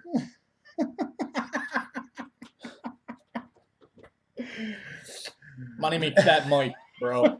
No Effects used to be like hardcore, the Maximum Rock and Roll album. But then they had a lot of good songs. I just don't care. I don't particularly care for that band. I don't know. For a band that says something like "Why'd the cat get so fat" and shit like that, and then turn around and talk like you support one side over the other is kind of fucked up to me, because you're supposed to be punk. Like, be a punk. Don't give a fuck about none of it, and do your music. And when you bring politics into punk music, kind of They always do. It's almost like stepping on your own fucking foot. They do, but they always are contradictory to me. Because punks are supposed to be about freedom, and they always support this system of oppression, but I don't think they look at it the same way I do. And I don't think a lot of them are reading history books and shit like that. They're just like, I hate when this happens. It's like, okay, but you really would hate when this happens, but you're not thinking that far ahead. Yeah. Yeah, yeah. I'm not going into specific. I don't like. This is not a political fucking podcast. Like, whatever if you want to talk about it, talk about it. I just state my opinion. I'm not trying to get into a conversation about it. Like, if you come on here and you got beers and cigarettes, guess what I'm doing? I'm drinking beers and smoking cigarettes. If you come here and you're straight edge, guess what I'm doing? I'm chilling. It's like it's that whatever you want to fucking talk about, whatever you want to do. If you talk about some dumb shit, I'm gonna bitch slap you. Well, I guess I've been doing pretty good here lately. Freedom of speech. I'd rather get an episode banned than tell someone they can't talk about this and that. Here's what I don't like is when someone talks about another one of my friends. I don't like that. Yeah, I don't know why people got it. I don't know. I don't do it. I try not to. So there's that. That's like the only issue I've got. It just sucks. I have all these videos backlogged on MP4 and audio MP3 version. So if I get totally banned, I might find some kind of server. I found one, but it's like you're not going to get it out there to many people. But either way, I will not censor myself. Oh, I wouldn't do that. I've never done that in my life. No. That's what I don't understand. There's a difference between hate speech and speech that you hate. You know? Exactly. Yep. I've never hated anyone. I individually. Yeah. If you come over here and talk shit on my family, get the fuck out as soon as you can before I catch you. You know what I mean? I understand that. There's a difference, but groups of people, like, I don't know those people. If they're in a group, you know? Yeah. Yep. That's weird to me that you would even talk about people as if they're in groups when they're all individuals. I think I can deal with somebody saying something about a person in my family if I knew they didn't know them. Over somebody I know knows my family. Okay, I'll give you an example. Say you're hanging out with somebody, you're hanging out or whatever, you guys are you're kicking it off, you're having fun, blah, blah, blah, you smoke cigarettes, drink beer with them and shit, and then you say something stupid to them, and then they say, hey, your mom's a whore. Ha ha ha, and everybody's laughing, everybody's cool like that. You know what I mean? It's a joke, yeah. And you barely know this guy, so it's like, you know what, who the fuck are you? Whatever, you know what I mean? I'm going to let that slide. But now, say, like, a dude that you've known pretty much your whole entire life, you guys are getting fucked up together or whatever, and then they look at you and say, you know what, I always thought your mom was a fucking slut or something like that. You know what I mean? At that point in time, it's like, dude, I've been your friend for like 15 fucking years. Them's fighting. And you're saying some shit now. Like, I don't know how I'm going to have to react towards our friend. I'm not even going to react to you personally, but mentally, now how I feel about you has changed. Yeah, don't come back. Yeah, pretty much if that'd be the case. You can come back, but you start that dumb shit again, Let me try to get Kanga on a cameo. Oh, she's doing the loviness. I'm so sorry, Kanga. They want to see you. All right, there you go. She did not want picked up. But I try to pick her up on that. Aaron's nice. He always been picking up pussies. Watch when I go to the bar if they have cats. Yep, went to a cat club and got all the puss. They were rubbing on me and shit. That's what they do. Yeah, it's funny. It's funny how that works. Yeah. If someone knew my parents and criticized their behavior, it's like, man, maybe I won't get violent. Maybe that's just the way I talk. Maybe I won't slug them. But it's like, all right, dude, it's kind of time for you to go. And I don't know that you want. I don't know that I want. You just hang out with reiterated you. your friendship right there on that. In that instant, you went, "How the fuck am I still friends? Like, how do I know you? Like, I don't know you to do that. So why did you do that? Yeah, I don't need you around anymore. It's like I got friends that don't talk shit on my parents. How about chill with them? I know people that I barely know that don't say this shit. You know, that's the way I look at it. It's inappropriate behavior. Family is a whole nother topic. If you cut on me, that's what my I'm saying. behavior. Like maybe I do something fucked up, and you, or maybe I do something that's not fucked up, and you say it is. I'm not going to be too happy about that, but I'm right here. You're saying it to me. Yeah, I'm not going over to this guy and saying, "Hey, you know what Aaron said the other day?" Exactly. That shit. Like, why does he have to know? He wasn't even there. Exactly. You weren't there. Why? Who cares? That's the way I look at shit like that too. Like, I had to end up just dealing with that. That was a demon I had to deal with. A lot of it. The hearsay, the what I used to think people thought. Like, I actually really had a big problem with what people thought about me. Well, I don't know if you want me bringing this up, but I got issues. Like some people, I don't know, man. You've become like a source of controversy almost, and I don't know why. You've never done nothing. It's because I've never done nothing. People don't like me because I'm me. I don't get it. I don't get it. I don't get it, bro. I don't know. I never had an issue with you, except the one time, my CDs were in the car, and I remember. And you're like, "Yo, why don't you go grab that CD so we can listen to it?" I'm like, "Go ahead." Oh yeah, It's one of those, I think I do remember that's not an issue. No, with you. Did I go get the CD? I don't fucking remember. Man. I probably didn't because I was like, fuck it, I can listen to something else now. I don't care. You would always put Deftones on. Yeah. And Deftones or Chevelle. Yeah, I was Deftones or big Chevelle. Chevelle fan back then, yeah. I seen Chevelle when they before they had it was their first album, which not many people listen to. Point number one. Yeah, banger. That's one of my favorite great CDs. album. Yep. I saw them when that was out, and they were opening for Dope, Static X, and Power Man 5000. Great Static show. X with Ween. Yeah. Before he died? Yeah.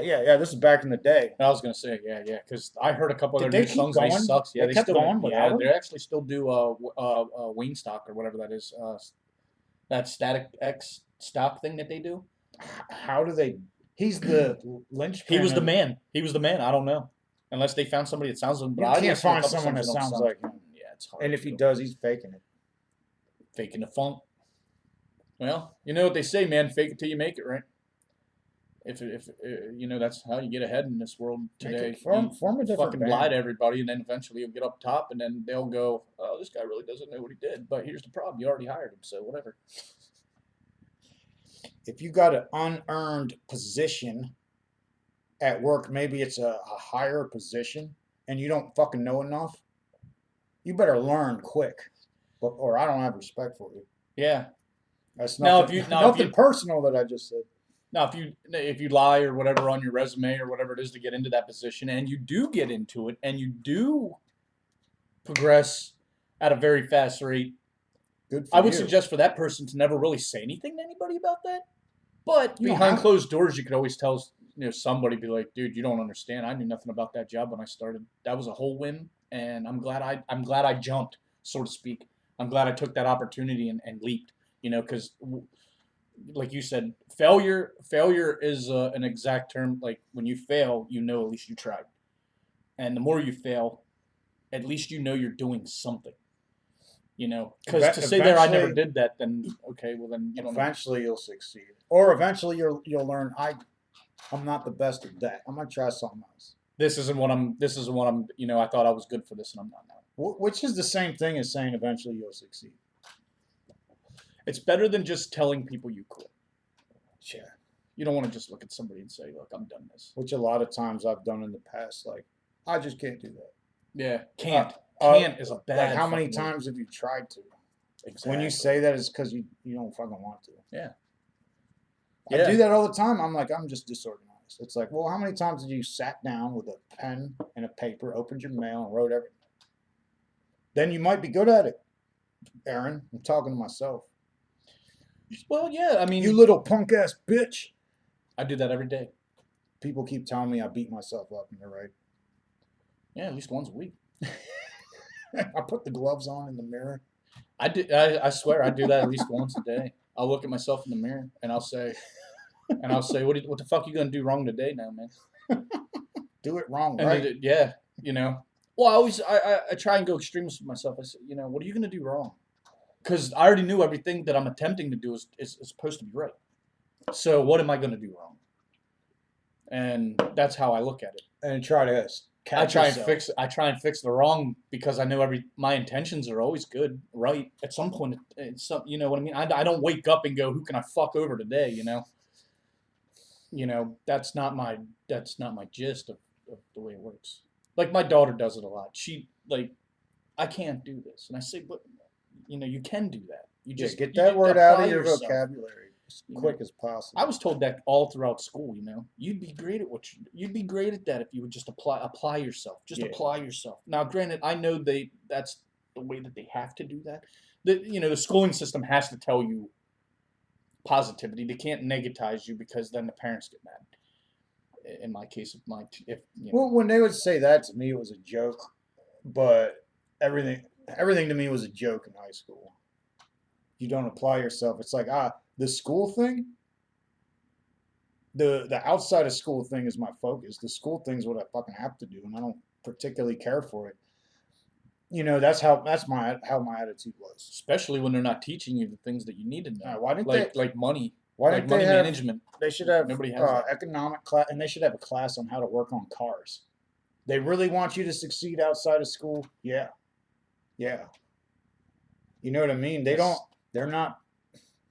Yeah, They're not technically preparing you for life. They're preparing you for, I don't know, college. I never went. I did. I went to college twice.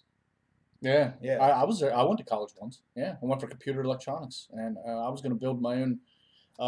My end game was actually to create my own operating system and be like, instead of you buying Windows, it would be like Gym OS, you know, or whatever. But then I realized as I was going through school that I'm probably going to die if I create this thing. That's a big thing to put on your plate. I was afraid of murder. I was afraid of being murdered. No, dead serious. If I would have created, all right, so say I would have created this. Say I would have did this and went through with it all, created this thing, and millions of, maybe every fucking computer that you buy today would have this operating system that I created on it. Kind of like the guy at Linux, you know, that created Linux is awesome. Yeah, exactly. But that dude had to hide for like 10 years because Microsoft was after him. Then Microsoft finally tried to dabble in and buy him out. But that's what I was always afraid of. Really? Like if I created this thing and I had computers that had my operating system, and then Bill Gates isn't making the money because all his operating, the Windows isn't on everything no more. So now he got to get dumbed down to, you have to go to the store and buy a box with a disk that has that operating system and purchase it for $200 or $300 and install it on your computer. Where the computer that you have that you're installing it on already has you know what I mean? To me, that right there would just send them flying through the fucking sky, and then I'm pretty sure at some point in time somebody would find me, and I would be questioned about something, and then I might not, you know, wake up or whatever. The reason I had to get rid of Linux is because nothing was compatible with it. Is you know that type. That's of thing. exactly what it is. Yeah. So they shut him down in a reasonable manner. Yeah, that's capitalism. That's good Very shit. much so. But chasing them down, and threatening them and shit. That's not. Not to get all weird and shit, but like the mafia is real. You know, there are coalitions out there that'll do pretty much anything for nothing.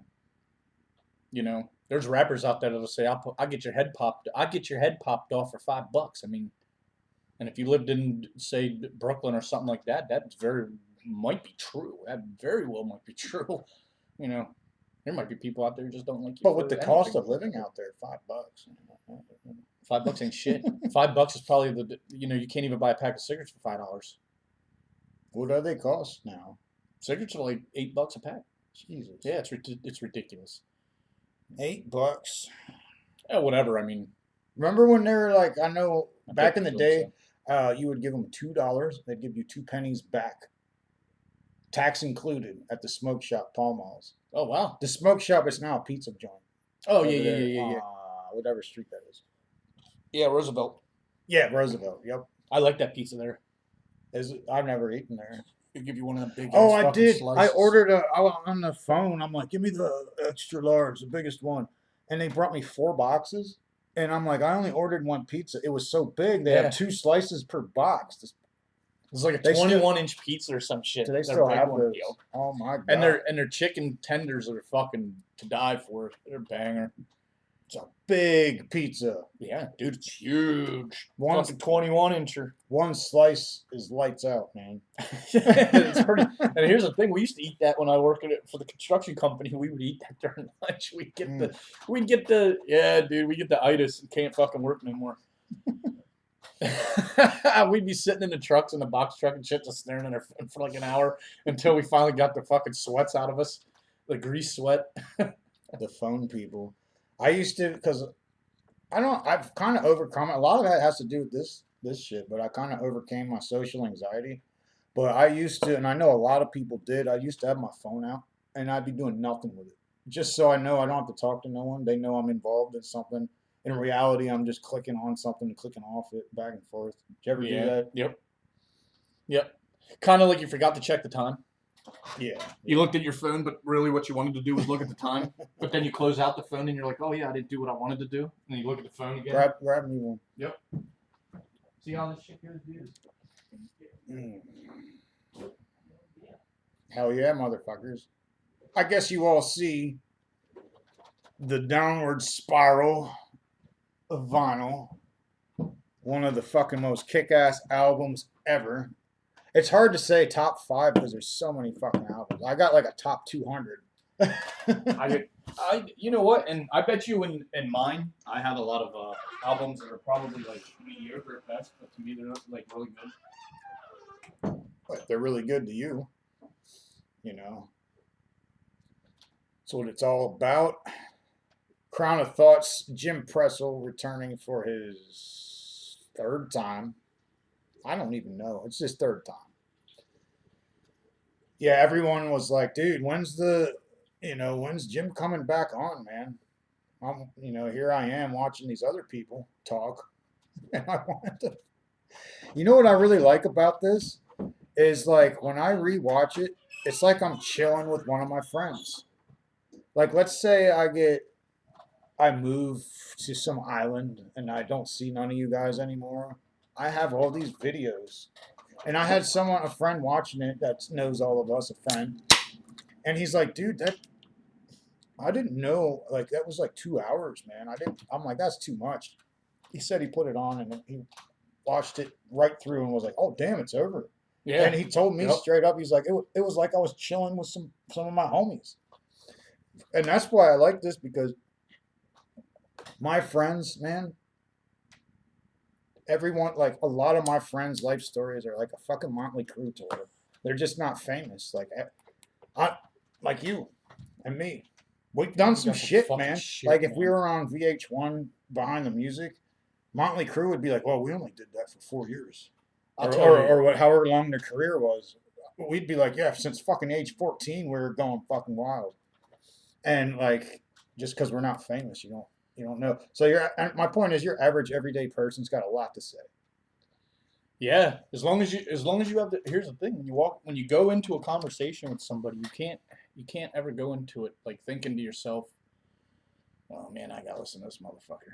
You know, that feeling. Waiting for your turn to speak. So to speak, yeah. And then and then they say their point, but in the midst of what they're saying, you're like, "Oh, I never heard this one, so this one's kind of cool," you know. And then by the end of what you guys are conversating about, you're like, well, I kind of look at this person a little differently because I didn't know they had that struggle or that or incident that or something like viewpoint. that. Even Yeah. it's like I never thought of it like that. You know, like I was having conversations with people where I had totally thought particular points of views were stupid, and they explained why. The why is what you need to know, and it's like, damn, man. So maybe other people that have similar ideas are viewing it that way or whatever. It's actually we're not enemies. Yeah. I don't Listen get to it. what they have to say, man. You have something you would like them to listen to I mean, yeah. that you'd have to say. Yeah. Yeah. It's like talking to somebody you've only met for maybe like going to the bar. Actually, going to the bar is a perfect example. Go to the bar and you start talking to this guy. You've never seen this person before ever in your life, but by like 3 beers in, you guys are talking about shit you've done when you were a kid, and you're exchanging these stories of when you were kids. That's why I like the bar. Yeah. The bar's half the reason is half like that, like you're saying, I'd go in there and talk to people and they'd start off, I'm like, oh, they're thinking like that. By the end of it, I'm like, that's why they're thinking like that, and it actually makes sense. And maybe both our points of view are viewed as opposites, but they're both legitimate, and they could be implemented together if you came to some kind of compromise.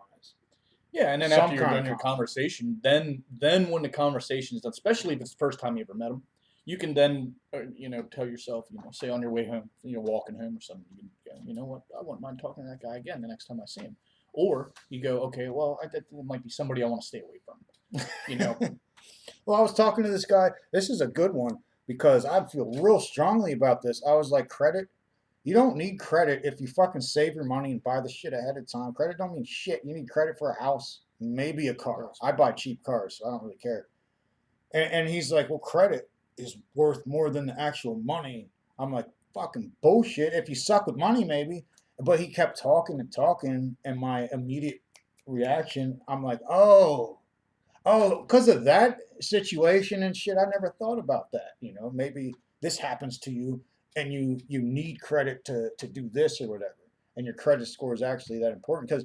And then we had the conversation, like a good way to build credit is to save for something, already have the money for it, but buy it on credit anyway, and just pop it off, pay it off super quick. Now your credit score is higher. you want to leave a very low balance.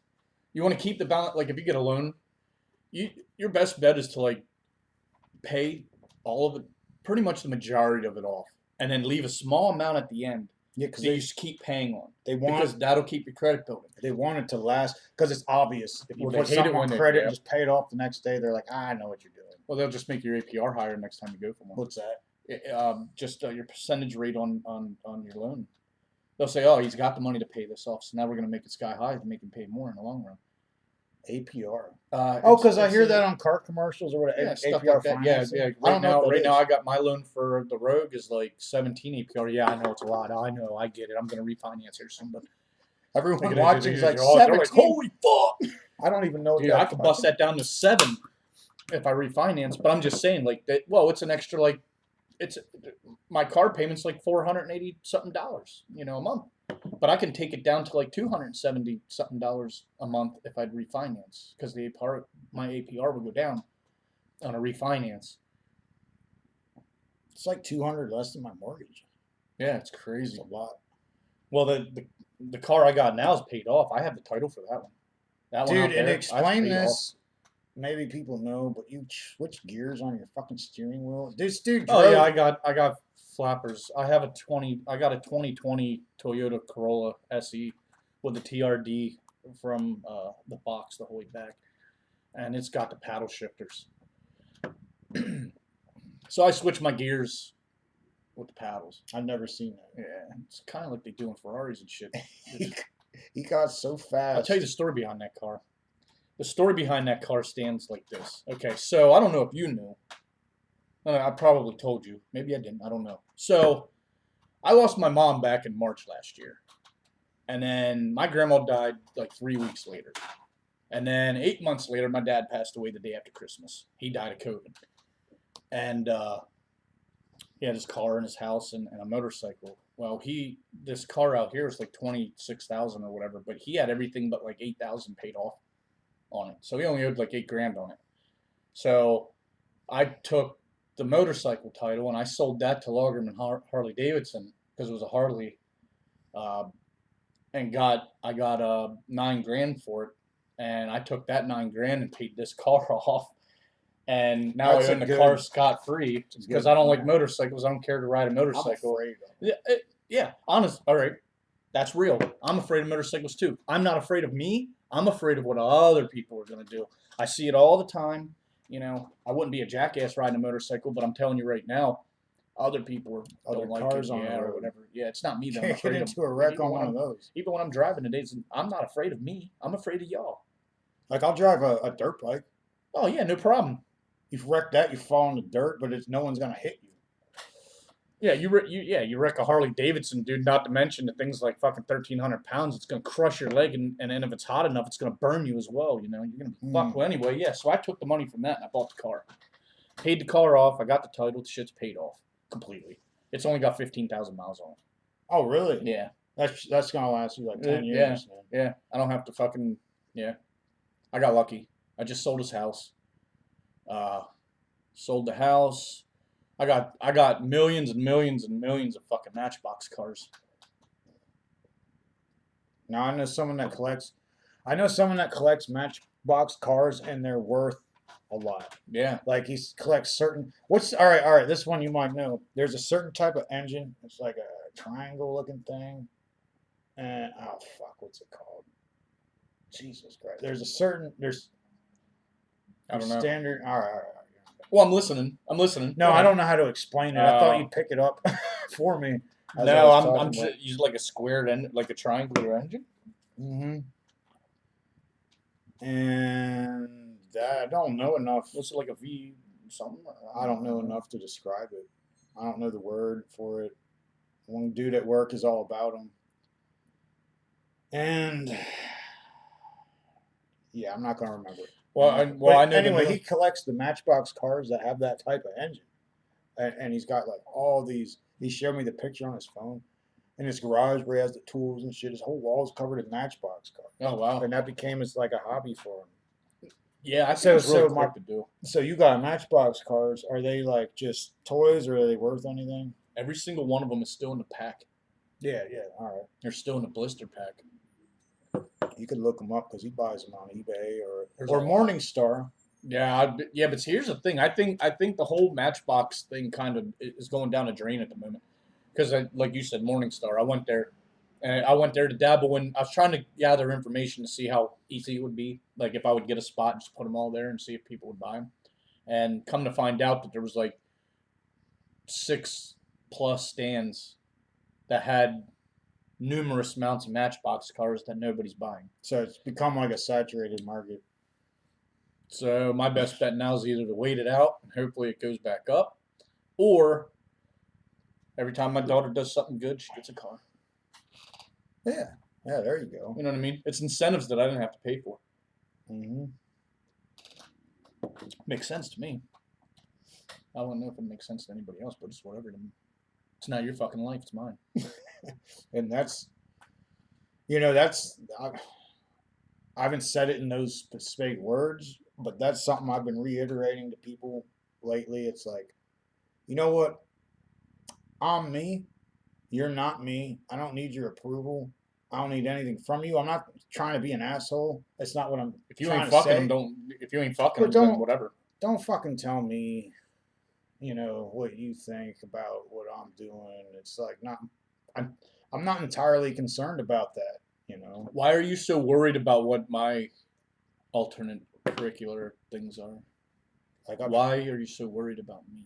Like I broke up with this one girl fucking years and years ago, and she started saying all this stuff about me, and I'm like, you know what? I'm not 100% concerned about your opinion right now. We broke up yesterday. Today, what you say means nothing to me. Yeah. Nothing. And And we broke up because of that. Basically, you got opinions on my lifestyle, and that's fine. Go away. They can always have opinions on your lifestyle, but they can't just stand back and You're watch gonna you have. fail these opinions. You're gonna have opinions on everything, but you don't need to say them if they're none of your business. If you're in a relationship, it is your business. But if you're being overly critical, I don't give a fuck what Yeah, you gotta don't harp say. on me if you're not helping me. Yeah, I don't got. I'm not entirely concerned about your Yeah. opinions at that point. Yeah, somebody's like, well, look, you're drinking, but you're behind on your electric bill. Well, you got money for my electric bill?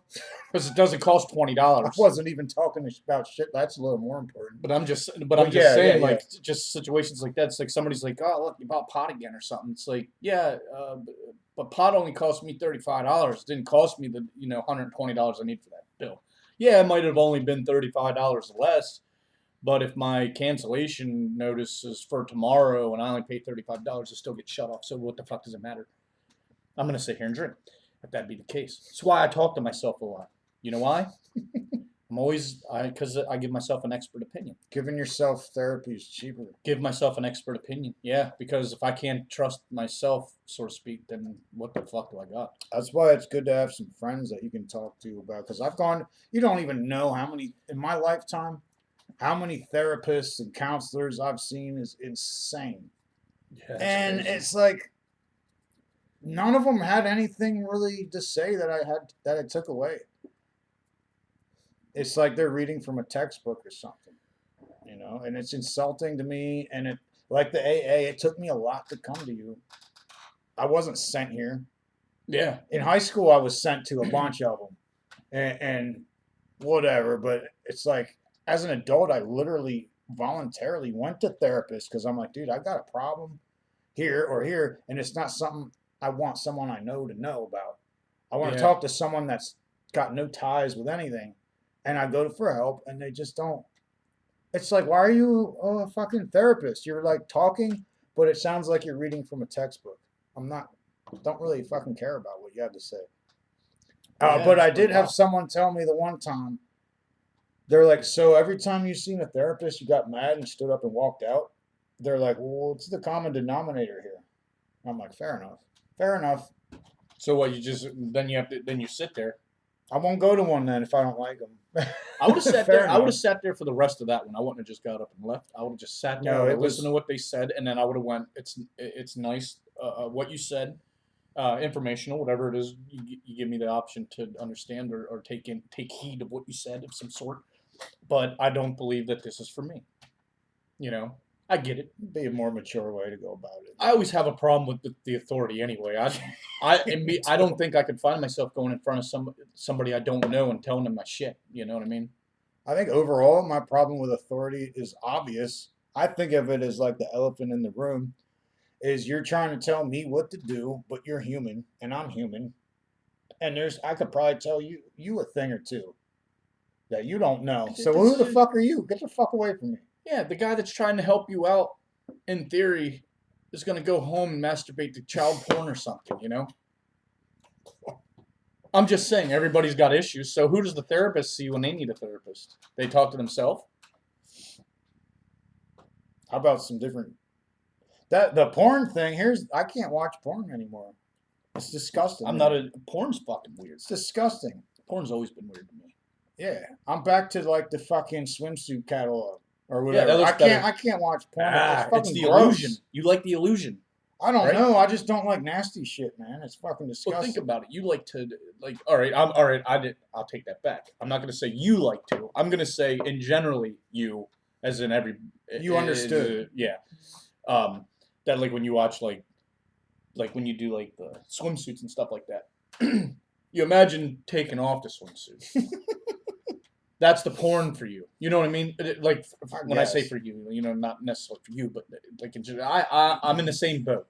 Like if I look at some chick having sex with some dude, and I'm like, it's getting sloppy and shit. It's great. I'm not whipping out my dick. Well, I'm already have my dick out if that'd be the case because it's porn. But like, I'd rather rifle through. If I'm gonna watch something, I want to watch like big titties bouncing in the camera. I don't want to watch some dude's dick being shoved in and out of a vagina or whatever. To me, that's just fucked it's up. nasty. I think it's like I don't know. It's like, well, yeah, it is kind of nasty. You can ask a lot of women, man. A lot of women will tell you dicks are just gross. My wife says it. I think so. My wife says it. She's like, "What? You really think I'm into dicks like that?" She's like, "I know it's there for a purpose, and that's why it's there.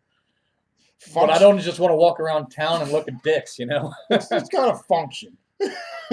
Yeah, it's Now I knew a dude once that thought sex was only for reproduction. Otherwise, it was like a sin or something. And this dude literally had, I don't know for he sure. had like 10 kids and Yeah, but he probably had sex like 10 times in his whole life. Like that's the kind of shit. well, then And that I'm like, that motherfucker be busted. That motherfucker's busted. 2 bruh. seconds, one Dude, pump that'll jump. be get fucking one pump and pregnant. Wouldn't that be a bad one night stand? Poor wife. Yeah, poor lady at the bar. How come she hasn't been around in like 9 months? Oh shit. Oh man. Crown of Thoughts sponsored by fucking porn and wolf pups and these Yeah. cigarettes and shit. Give me another one. There you go. Yeah, it's okay. Yeah, it's pretty fucked up. The world's just crazy though, as it is now. It's not like it was when you were kids, you know. Remember when you fucked up, and the neighbor guy come out and fucked you up? Like, I remember I picked on this kid one time. Oh His yeah, dad came out and fucking straight, dude. He slugged me in the arm and fucking pushed me down. Like, you like being bullied, don't you, buddy? He's like beat my ass. And Shit got settled quick. No beating around Yeah, the bush. yep. Just pop. We're Yeah, done. Boom, bang, pushed me down, picked me up, walked me to my house, told my mom about it, and then she beat my ass. Yeah, come It's on. like, Did and you then I do it was again? inside. Nope. And I was inside for the rest of the day. Yeah, nowadays, dude, kids are such wusses nowadays. The shit I hear. Oh my God, it's sickening, man. It's like, oh, I'm being oppressed. My friend, these people pick on me because I'm this way or that way. It's like, punch them then. Yeah.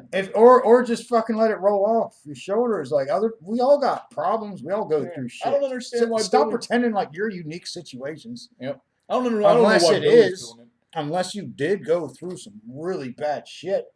I mean, I think someone like that's not going to be asking for a whole lot of sympathy. They're going to be like, I gotta fucking figure this out. I gotta find someone to help me, or I'm gonna blast it all over the fucking place about my shit. Well, my parents were always quicker to believe the other person, because I guess growing up I was kind of full of shit to them. My parents, whatever. My parents never like found out about a lot of my shit.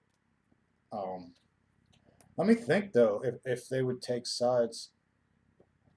I really don't know. It's like the individual. Sometimes they'd be like, "That's so ridiculous that they got mad about that," and sometimes they'd let me have it. Like, you're not leaving the house for a while, man. I always thought it crazy because it was like the dumb shit that you had to stay in for. But that was probably the most informational stuff. Like that was the stuff that you really needed to learn. You know.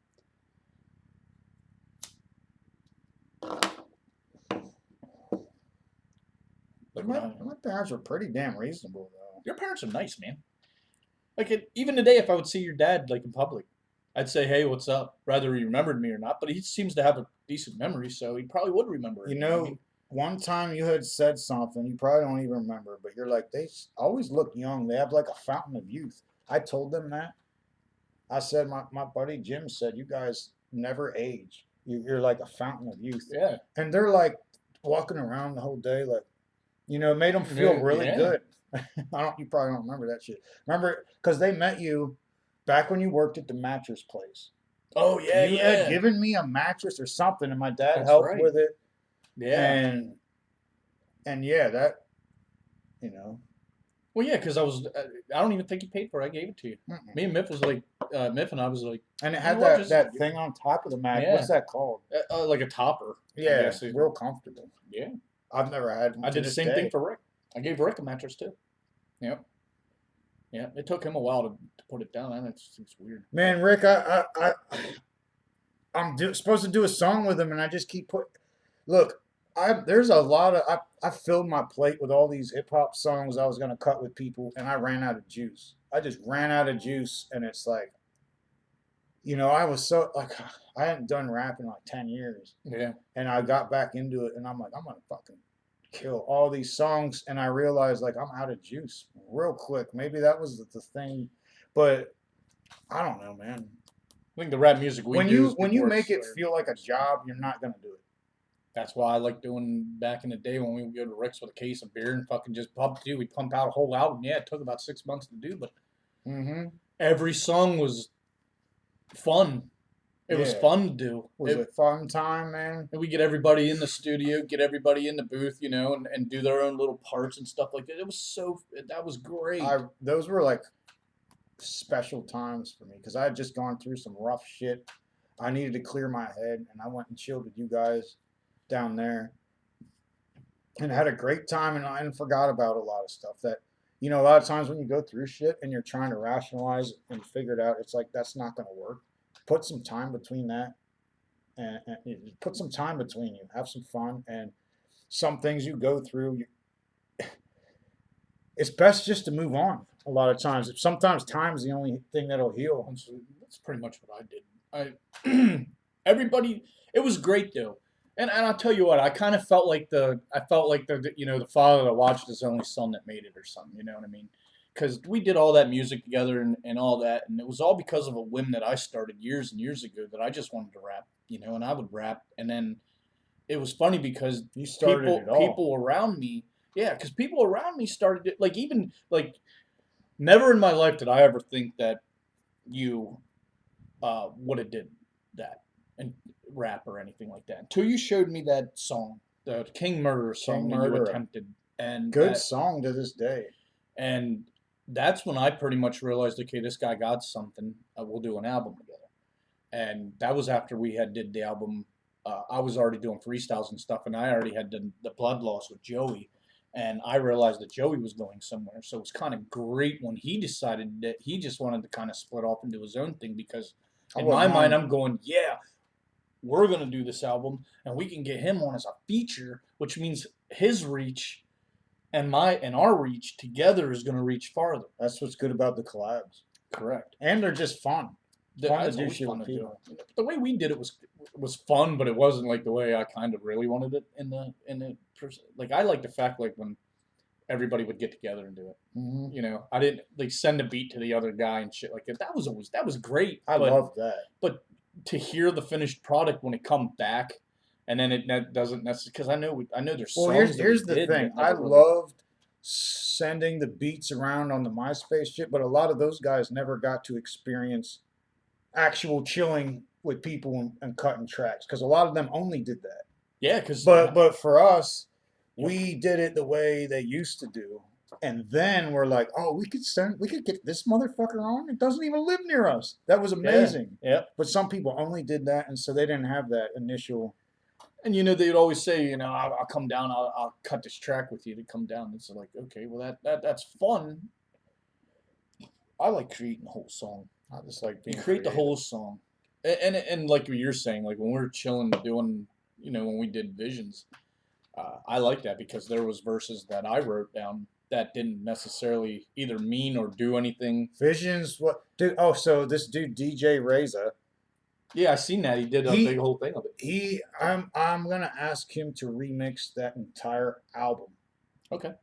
And there's 2 albums, and because he does, I sent him all my shit for stock because he mixes shit with all types of. I'll play the shit for you. It's fucking insane. But I said I want what I want and what I think you're capable of, like remix an actual just whole album. And I said I will pay you $20 to do it because I want it. I'm not gonna tell you to do something on your free time that I want. And then I was like, I bet you could do this for a lot of people. Take requests because he's insane. He makes these mixes that are fucking awesome. But I want to do a Visions of a Dark Army DJ Reza remix album, and I think it'll be awesome. Just that album in its entirety? Just that album. I also want to do Walk Away Bleeding. That would be nice. Those two I want. I'd like to redo the whole. I already talked to him about it. I already like to redo the whole one we did with Rick. Knowledge. Get that completely remastered. That would be cool. I can remaster shit. If you can do that, then do that. Because you'd have to ask him. you know, that was his project. He wanted to do. I think he's pretty much cool about it. He yeah, I've talked to him a couple different times. He seems to be doing his own thing right now. Yeah, so that's what I'm, so that's fine. You know, I don't have any discretion against that or whatever. You know, I just wish you'd pick up your fucking phone. But it's with that. Other than that, I don't care. Does he watch this shit? I wonder if he I don't know watches if he this does shit. or not. It's whatever. You know, I'm like in you con- said, dude. I ain't saying nothing bad about anybody. I've been in I just- contact with him here and there. I'm gonna. I'd like to just. You know what? You know what I I really wonder if want he'd out of come him. on here, man. I, I'll ask. I'll ask him. That's the only way you'll find out. yeah, exactly. You'll get an absolute answer. Yeah, you won't have to guess. Unknown bone. The three of us could do one too. Yeah, There's infinite of these that can be done. it's like It's like math. It's numbers. It's a numbers thing. You can put 3 people, 2 people, 4 people. Hell, fucking. You know. I got so many ideas in my head. I got more ideas than I can actually fucking map out and do. I got more ideas than is possible in my lifetime that I just keep churning and churning, man. Creativity. If I stop creating shit, there's something wrong. Yeah. Something Yep. wrong. I don't care if anyone hears it or anyone knows. Like someone that draws pictures. They don't care that anyone sees it. They just do it because they need to. Yeah. And then if they do a really nice one, then they'll invite you to look at it.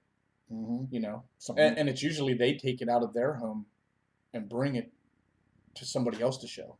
Not they don't bring you over there. Some really good artists, man. What is that fucking dude, man?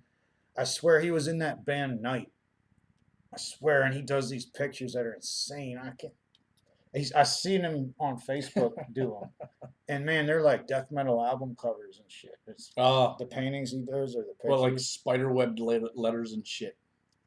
Whatever Yeah, the like fuck they weird, do. creepy monsters and H.R. Geiger shit mixed with fucking horror, cannibalism type shit. Awesome shit. That's awesome. You know what? That's probably art is something I never got into because I don't got the patience. I don't have the patience to do it. He did music. That's Music art. doesn't. Yeah. But okay. I applied myself. That was probably the main thing. I applied myself to a point where I actually wanted to do it. Art is saying something that can't be said. That's the definition of art to me. Yeah. Whatever that is, it's saying something that actually can't be said. It's a visible representation of your thought. Even rap can be that. Even though you're saying shit, it's an overall texture of what you're saying. It's not individual words.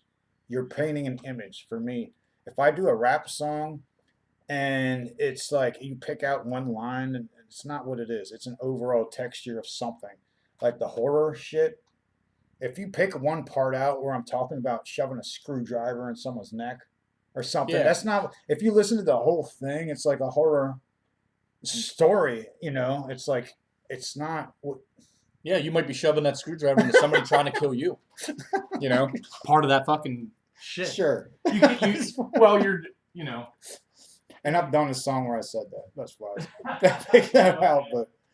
But it's not like I've had people listen to my songs and be like, dude, what the fuck was that? And I'm like, you've never seen a horror flick?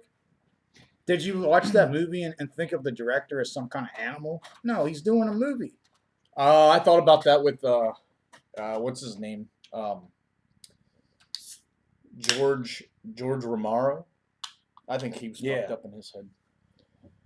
When I was just watching yesterday, Suspiria, Dario Argento, and that's definitely art. He makes like the prettiest, nastiest horror flick, like the way the blood drips down, and when the girl falls and she hangs on that noose and it goes. I've never seen. And the blood drips down in this way. It's like you could tell it was an art form, though it's disgusting. It's pretty at the same time. That's the one director where you're watching his movie and you're like, oh. I feel weird about liking this that much. Well, it's like when he did the Dead Time stories, like the one where the guy got trapped in the freaking when they got trapped in a cave, and they ended up having to eat the guy, but like at the end they end up going to the hospital. They both did. The 2 people still alive went to the hospital to recover the body to keep eating it. Like at the end of that flick, that short story, she's riding down the street in a car with the fucking body bag, and half the guy's torso is in this bag and she's eating it as she's driving down the road at the end. I know what you're talking about. I don't know if I've seen it though. I've seen it here. It bugged me Oh, out. maybe I've probably seen it. Yeah, then. you put it on. I was like, oh, bedtime stories. I've never seen this before. And here, three people get caught in a cave, and the one guy got his leg fucked up. Well, he ended up passing away from bleeding out, and they couldn't get out. But then they had to eat the dude. So then they got addicted to eating the human, and they ended up going and getting his body and eating it. My memory is immaculate, guys. Now there was a movie called The Severed Arm. Was similar. They got trapped in this cave, and they got so hungry that they like drew straws and ate this one guy's arm, or something like that. Maybe this is the one I'm thinking of. Maybe Is it from Severed Dead Arm. Time Stories? No, a Dead Time Stories. I can picture the cover of it, that little book, and shit like that. Yeah, okay, maybe it might not be. But there was a flick called The Severed Arm. It was late '70s, I believe. And what happened was this guy, all the people that ate his arm, he like sent. Jeez, I think I'm not gonna. It's not making sense the way I'm thinking of it, but I think he sent the arm in the mail. Or maybe he killed one of the people first and sent his arm to the other. Anyway, he went back and he got everyone back that ate his arm. Oh, shit. Pretty Okay, cool, so it's man. kind of like I Know What You Did Last Summer. Yeah. Only with an arm. But it's the '70s and they're wearing whacked out clothes that don't match. It's an arm. It's like an arm, that. not a guy, you know? Yeah. I like the old ones, man. The Prowler, The Burning. I don't think that's one I've ever The seen. Burning. And it had George Costanza. I don't know the guy's name. Alexander. Yeah, because whatever his name is, Jason Alexander. you know how some of the real famous people, like Elaine was in the movie Troll. Was she? Yeah, Troll. Well, that's what's her name? I don't know the actual. That's Julia something Dreyfus. Oh yeah. That's Ricky. No, maybe not. It might be. I don't know. And an easy example, everyone knows Johnny Depp, and he was obviously in the first Nightmare on Elm Street. That was his first movie because it says in introducing Johnny Depp. It's kind of weird how they did that. So there's a lot of, and I think if I was to be a famous actor, I would love to start my career with a cheesy slasher flick. Oh yeah. Because it's almost like a rite of passage.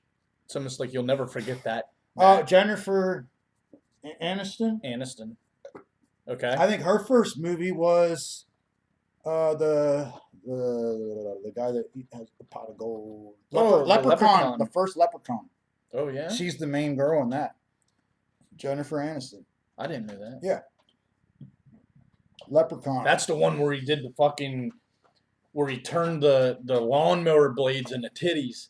I don't remember that. And the dude got all close and it fucking killed his face. Like it's just like, dude, yeah, that's that one, man. I bet you that was that one.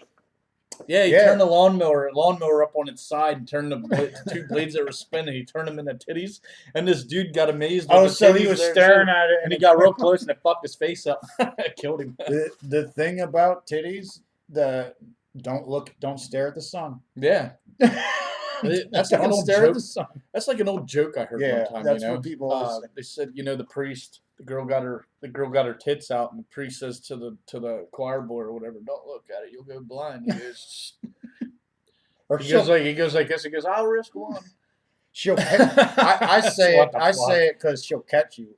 She'll catch you looking. Like, don't stare at the sun, man. Just take a pic. I don't take a quick.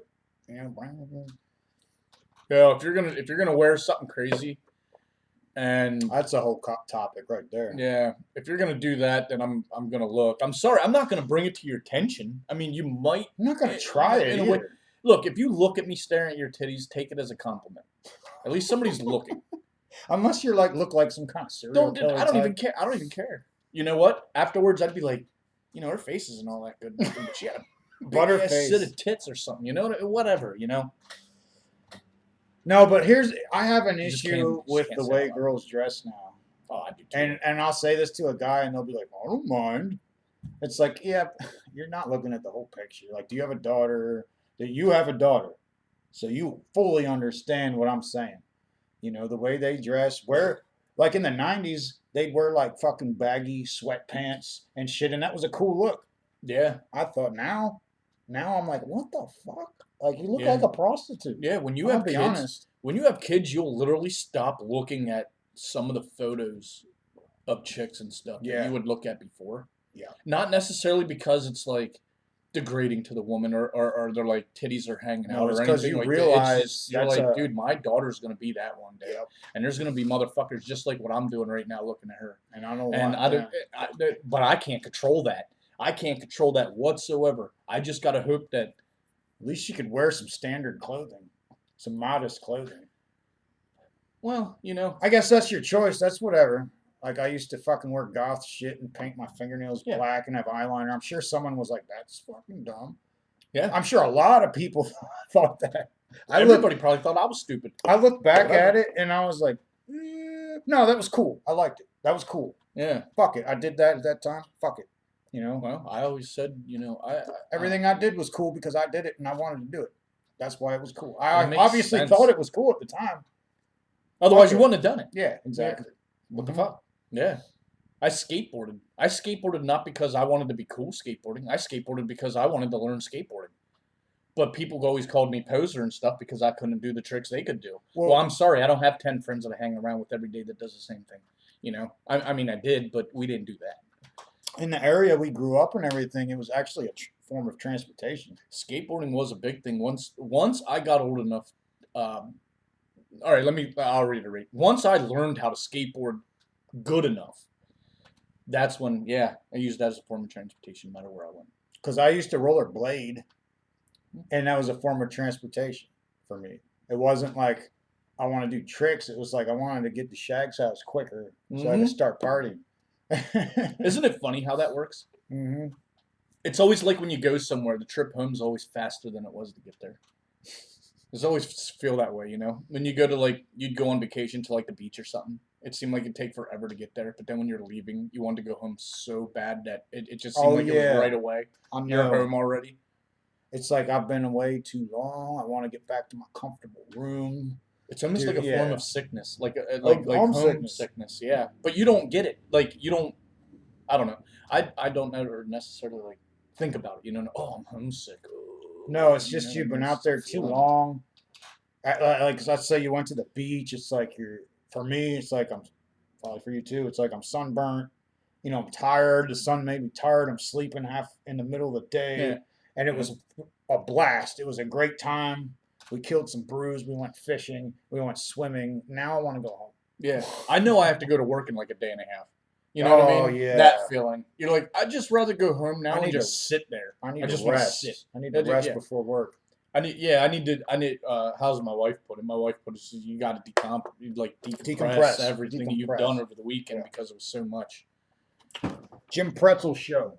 Give me a second. There we go. Just crown of thoughts.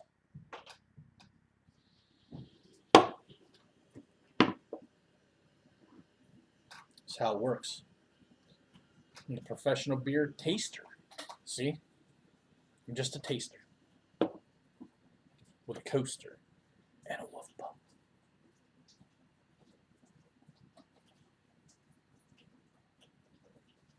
Everything's backwards. Weird.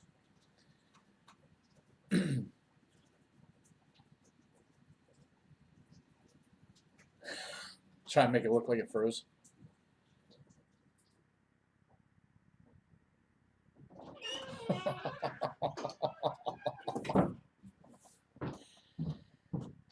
Yep, so that's pretty much how that works. I'm glad I tried rollerblading once. Or a couple different times, I would think. I was good at it, but I didn't like it. I didn't like the fact that when I fall, the bastards are still stuck to my foot. You know what I mean? Like, now I gotta worry about getting up. Where on a skateboard, if you fall off, you're like, okay, my ankle ain't broke. I just got chased down my skateboard now. Guys, when we hang out, it's not that often, but I'm going to say there's 3 beers left out of the 12 pack. We don't fuck around. We're just chilling. Bam. It's weird. And you feel kind of sober. And you don't get to hang out I don't that get to often hang out now. We got family and shit. Yeah. Yep. Got a beautiful Something wife I and a always beautiful wanted daughter. to have, you know. It's insane. It's funny because I would never give it up for the world. Hell no, man. It's the feeling. It's And- the and feeling I to know haven't that somebody else that no matter where they're at, they love you somehow. I haven't had my own child, but I've been involved in a child's life, and man, even though it wasn't like it was with other people, I would not trade that for anything. Amazing. It's something about raising a kid. It's funny because at first you're like, you know, you don't want them to cry. But then you come to realization that they're going to cry because that's just, they don't have another way of explaining or emphasizing what they want to say, or any way to express themselves is just by crying. So you have to, if I would ever give anybody I'll give everybody the advice I was given by one of my good friends, Tyler. He said, don't ever take any anger that you have for anything else out on your own child. Don't get pissed off at your kid because you fucked up. There's something else bothering you, or you don't want to be annoyed Don't because you're don't you're use your trying kid to as a do scapegoat to fucking distinguish your anger. You know, That's a fucking child. They don't understand all of life.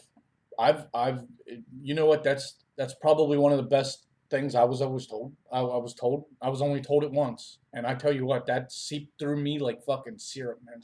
Just wholly through my body. You know, obviously, I still believe in spanking. My daughter gets spankings, but it takes a lot for it. You know, I'm not gonna spank you because you had a bad day at school. Everybody has a bad day. You got a bad day at work, and you come home, and you're shitty about it. You know, your kid's not gonna slap you upside the head or push you down the steps or spank your ass because you're acting irrational. You know, they got to stand there and watch you act that way.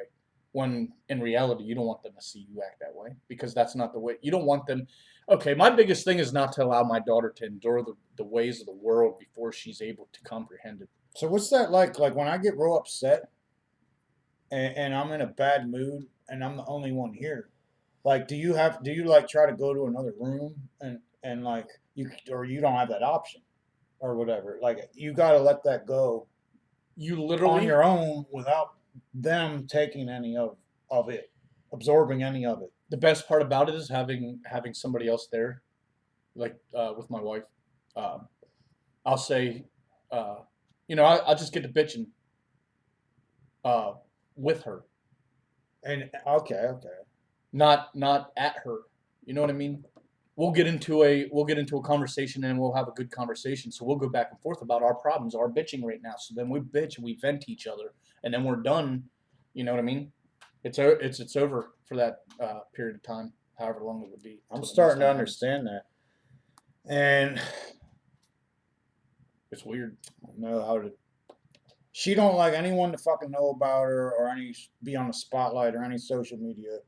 But I actually have a girlfriend that first time in my I'm 38, first time in my life, a girl that doesn't treat me like dog shit. And I never understood why people were in relationships. I'm like, they're just too fucking pussy to fucking live their life alone. Codependent little motherfuckers. I didn't know. I never knew. I was always treated like shit. Yeah. You know what I mean? And if any of my exes are watching, fuck you. I tried to do that for years. But I didn't know. I never knew you could like if you had a fucked up day, talk about it. Yeah. Yeah. Instead of drink about it or whatever. well, I still do that. Well, I still have a couple drinks, but yeah, I get my anger. Yeah, we talk about it. It's way easier to do than to scream because between the two of you, you know how each other act, so you can do your little skits like when you're mad at somebody and you do they said this or that. You can do the faces and you can do the actions of you can do your interpretation of the way that they would be acting or whatever when you know what I mean, just shit like that. You can do that with that other person because they get it.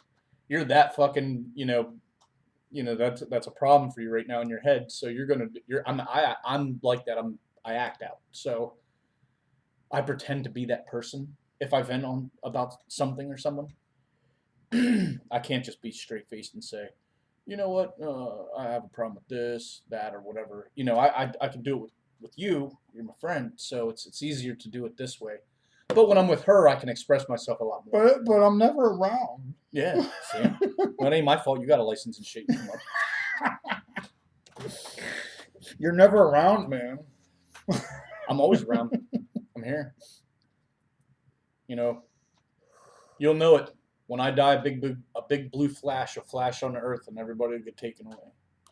Because I am the one. I'm about to leave my job and start a new one at work.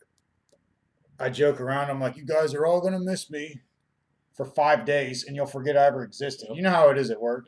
Yep. Dude, It's the truth. work is horrible. You'll be at work dealing with some stressful shit. Aaron won't be there. You won't give a fuck. Dude, He's- here's you the know way. what I mean? And that's the truth. Even if you're homies with people at work, maybe you got their number and do chill. Maybe not. Probably not. When it all comes down to, you got to realize it's just a business. Yeah. You could be dead. They could be reading your obituary while they're reading an application for your. And for everyone your at work person. will be talking about it. Like, oh my god. I Hey can't man, believe that there was a happened. dude at work that died of COVID, man, and they already replaced him. Yeah, You know what I mean? you'll get a It's a replacement. business. It's not. They want it to be a family, so you don't act rational. I always view my coworkers as my homies, and that's good. That's good. Yeah. But when I'm gone, I'm gone. You know, a lot of cool people I work with, but they got lives. They're not gonna fucking chill with me. They got their own shit that they're doing, and it's like when you leave, you leave. Like people come and go, especially at work. Yeah. It'd be like 10 years from now, somebody's gonna see you and be like, "Oh yeah, hey, weren't you that guy that used to work at this Yeah. place?" Be like, "Oh yeah, get this guy around." Are you- You know, yeah, yeah. whatever the fuck. Are you still there?" No, I fucking left right after you. Oh Yeah, yeah, you know what I mean? Yeah. Okay. Yeah. So we're gonna drink together to fuck that I company. just or had that dinner the or other whatever. day. A guy I used to work with, he left years ago, and he was in town, and we went and chilled, and he's like, "Remember that?" I'm like, "Yeah, that was cool and shit." And then we had a great time. I went back home. Probably won't chill. Maybe not ever. Yeah, you may You never know, see that person It's again. whatever though, but it's cool. Like in life, there's a lot of people. There's a lot of people out there, and there's a lot of them are really cool. A lot of them, they're fucking kick-ass people. It's It doesn't funny. mean you gotta fucking attach at the hip to any of them. You know. Yeah, I 'Cause don't need to not- mainline their loving. I learned that personalities. lesson in school. Because we talked about this too in elementary school. It's like that's my best friend. Like in middle school, But you don't are even they? talk to them no more, and you know what I mean. You have best friends. There's in a couple school. people out there like that. There's actually a couple people that you know what? That I have like maybe. There's 3 people that I'd like to talk to that I went to school Oh, with that I'd like to fucking reconnect with and just see how they are. One guy's name was Mervyn Brumbach. He used to live there in Wagglestown where the seafood place is, right across the street from Wise Market. Oh yeah, Built that blue house. Okay, so I got he lived in that. Yeah, he lived in that blue house before it was that. The whole thing It was was a his. long time ago. Dude, dude, this is back in the fucking early '90s. And then the 2 other people would be their brothers, Davy and Timmy Berry. I used to hang out with them when I was a kid and I lived in York. They lived right up over the bridge from my grandma, and they were pretty cool. Oh, man, There were some cool. I remember one time that Davy Berry, man. We were riding our bikes on a loading dock, and he got too close to the edge, and the front tire went off. Dude, he split his chin, his face, and everything. He's Ooh. bleeding fucking everywhere, man. Yeah, it's sad because last time I heard about him, like, and here's the crazy part: a dude that I've never physically talked to in the longest time, I've heard more about through other people. You know what I mean? Like I'd say, you know, do you know? They'd say, do you know him? And yeah, I grew up with it. Well, the first couple of years or whatever of my life, I grew up with him. And they're like, oh yeah, man, he's in jail. And it's like, well, why would you tell me that? Like now you're giving me a weird, you know. Now I got to look at the whole situation different. So now is this a bad dude or what did he do? You know, he punched his old lady in the face. Okay, so now I don't want to talk to him, but I really do just want to talk to him. Yeah, but what to did she see do? how it is. Well, I don't know. Maybe she fucking deserved it. Maybe she should get in the kitchen barefoot and pregnant. God, you can see. But then it's like, What do you tell a chick with 2 black eyes? Nothing. She You already already- told her twice. That shit. That's some fucking bullshit. that's a good one. See, people can take jokes. Like I was friends with this gay guy, and he told me so many gay jokes, and he Oh, thought they were hilarious. And it's like if you if you can bust on yourself, you're a fucking kick-ass guy. Well, if you ever You know see what I him mean? again, I'll tell you a couple once we're done here. You can tell him. You probably laugh Yeah, I'm your not ass off, dude. fucking telling him I'm on not here, putting it but- on here. Yeah, no. But he told me them, and they were the best fucking jokes ever, and they were bad too. And I'll say he one couldn't even that's get through the easy. joke without laughing his ass off, man. It was great. Oh, shit. Like, what's a homosexual pickup line at a bar? I already know this. Oh, I you already do know that this. one? Yeah. Okay. We don't gotta say it. Yeah, no. But that was the smooth one. All the other ones are bad. He told me some horrible ones, but he thought they were fucking hilarious. Like for me, I work with a lot of people that speak Spanish, and I Okay. tried to learn Spanish to kind of bond with them. You know, I never really interacted with people that spoke Spanish like that. So I try to learn Spanish, but at this point, I have them calling me white trash American in Spanish. Oh, jeez. You know, I'm like, they would say something. I'm like, no, this is what you're gonna call. I forget what trash is, but I'm like, you're gonna call me Blanco, something like Masula or something, Gringo. That's what you're gonna call me from now on, and I demand it. Oh. You know, because I like busting on myself. Yeah, there you go. And once you bust on yourself, you got a sense of humor. If you can take what you dish out, like a lot of people don't like that though. I do. I I love it because I bust on them too. And like the one girl, her boyfriend had worked there, and I won't say his name, but I was like, yeah, Jose. He had me dying laughing when I was training him, and she's like, Jose who? I'm like, your boyfriend. And she started laughing. She's like, that's not his name. I'm like, you're all Jose. Yeah. Your name's Josie. You're just lying to me. And she died laughing, man. People are actually not as sensitive as the TV would make you think. Hey, man. People like fucking cracking jokes at each other because it's fun. If his father was a firefighter, Jose's brother would be Hose B. That's a fucking dad joke. That's an oldie. That's it. Oldie but a goodie. That is an oldie and goodie. Oh, you're a dad, though. Jose and Hose B, man. That was fucked up. To me, that's like real borderline, but ain't nobody gonna get pissed off about that. Come on now. No, and it's how you bond. It's how you bond. Yeah. If you can't bust on each other, you're not really gonna get along because you're walking on eggshells all of a sudden, and it's not fun for either person. Now, you don't have to fucking bust on each other. I'm just saying, that's how I am. I fuck with people nonstop. Yeah. And they laugh every time because they know what I'm doing. And they know, like, Aaron is absolutely cool with every type of person in every walk of life. And that's why he's fucking with me right now, and it's hilarious. Yep. They know that shit. Now, if you're saying it the wrong way, it's the wrong way. You know, but obviously, if you're gonna walk up to somebody and just say something real racist, that'd be no, it's uncalled for. But if you're totally friends with them and you're fucking with each other, riffing with each other, yeah. I mean, I met a dude. There's still a line. There's still a line. But like if you let a little jab out and they laugh, it's fucking. Well, you're just testing waters at that point. People are a lot cooler than what a lot of people think. And that's the thing that bugs me about society today. It's like they're segregating us by not letting us fuck with each other. It pisses me off. I said that to this dude at work because he used to come to my house and smoke blunts and shit after work.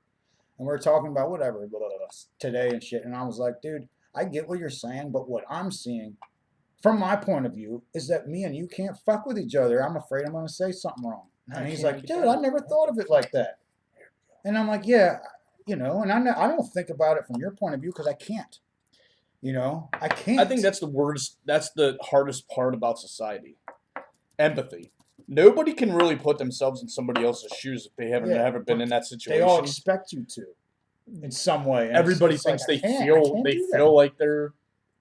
Everybody, I don't know. To me, it kind of almost seems like everybody feels like they can relate, and in a lot of certain situations, you can't. Well, he was telling me, he's like, you don't know what it's like to be black in our society. And I'm like, yeah, I don't, and I can't. There's no way I can, man. But I know I like fucking with you.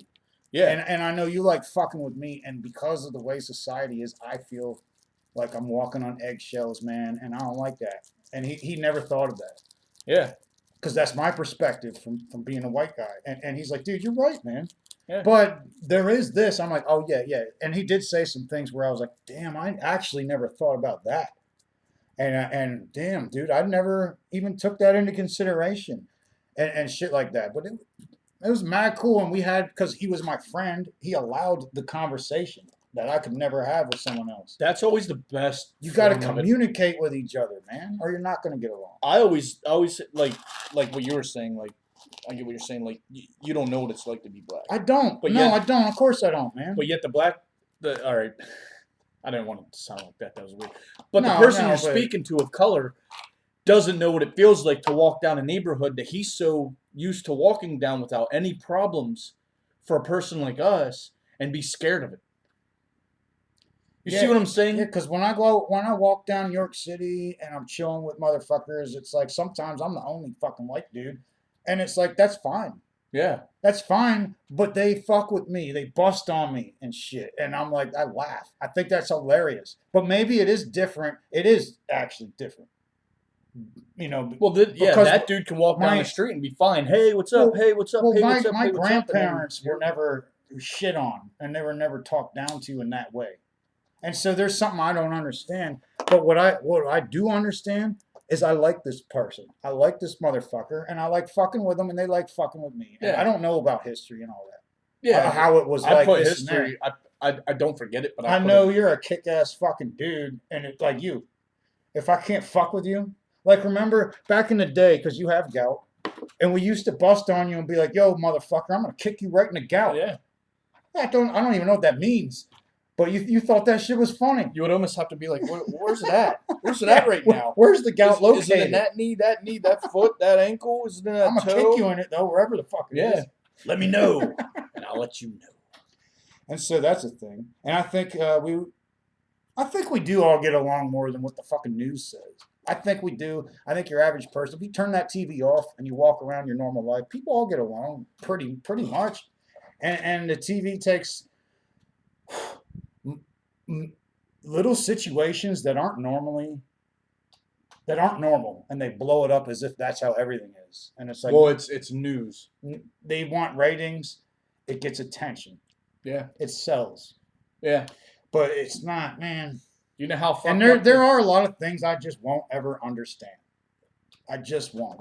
And it's whatever, man. I'm not actually fucking interested in dissecting that shit. I'm interested in chilling with whoever's right in front of me.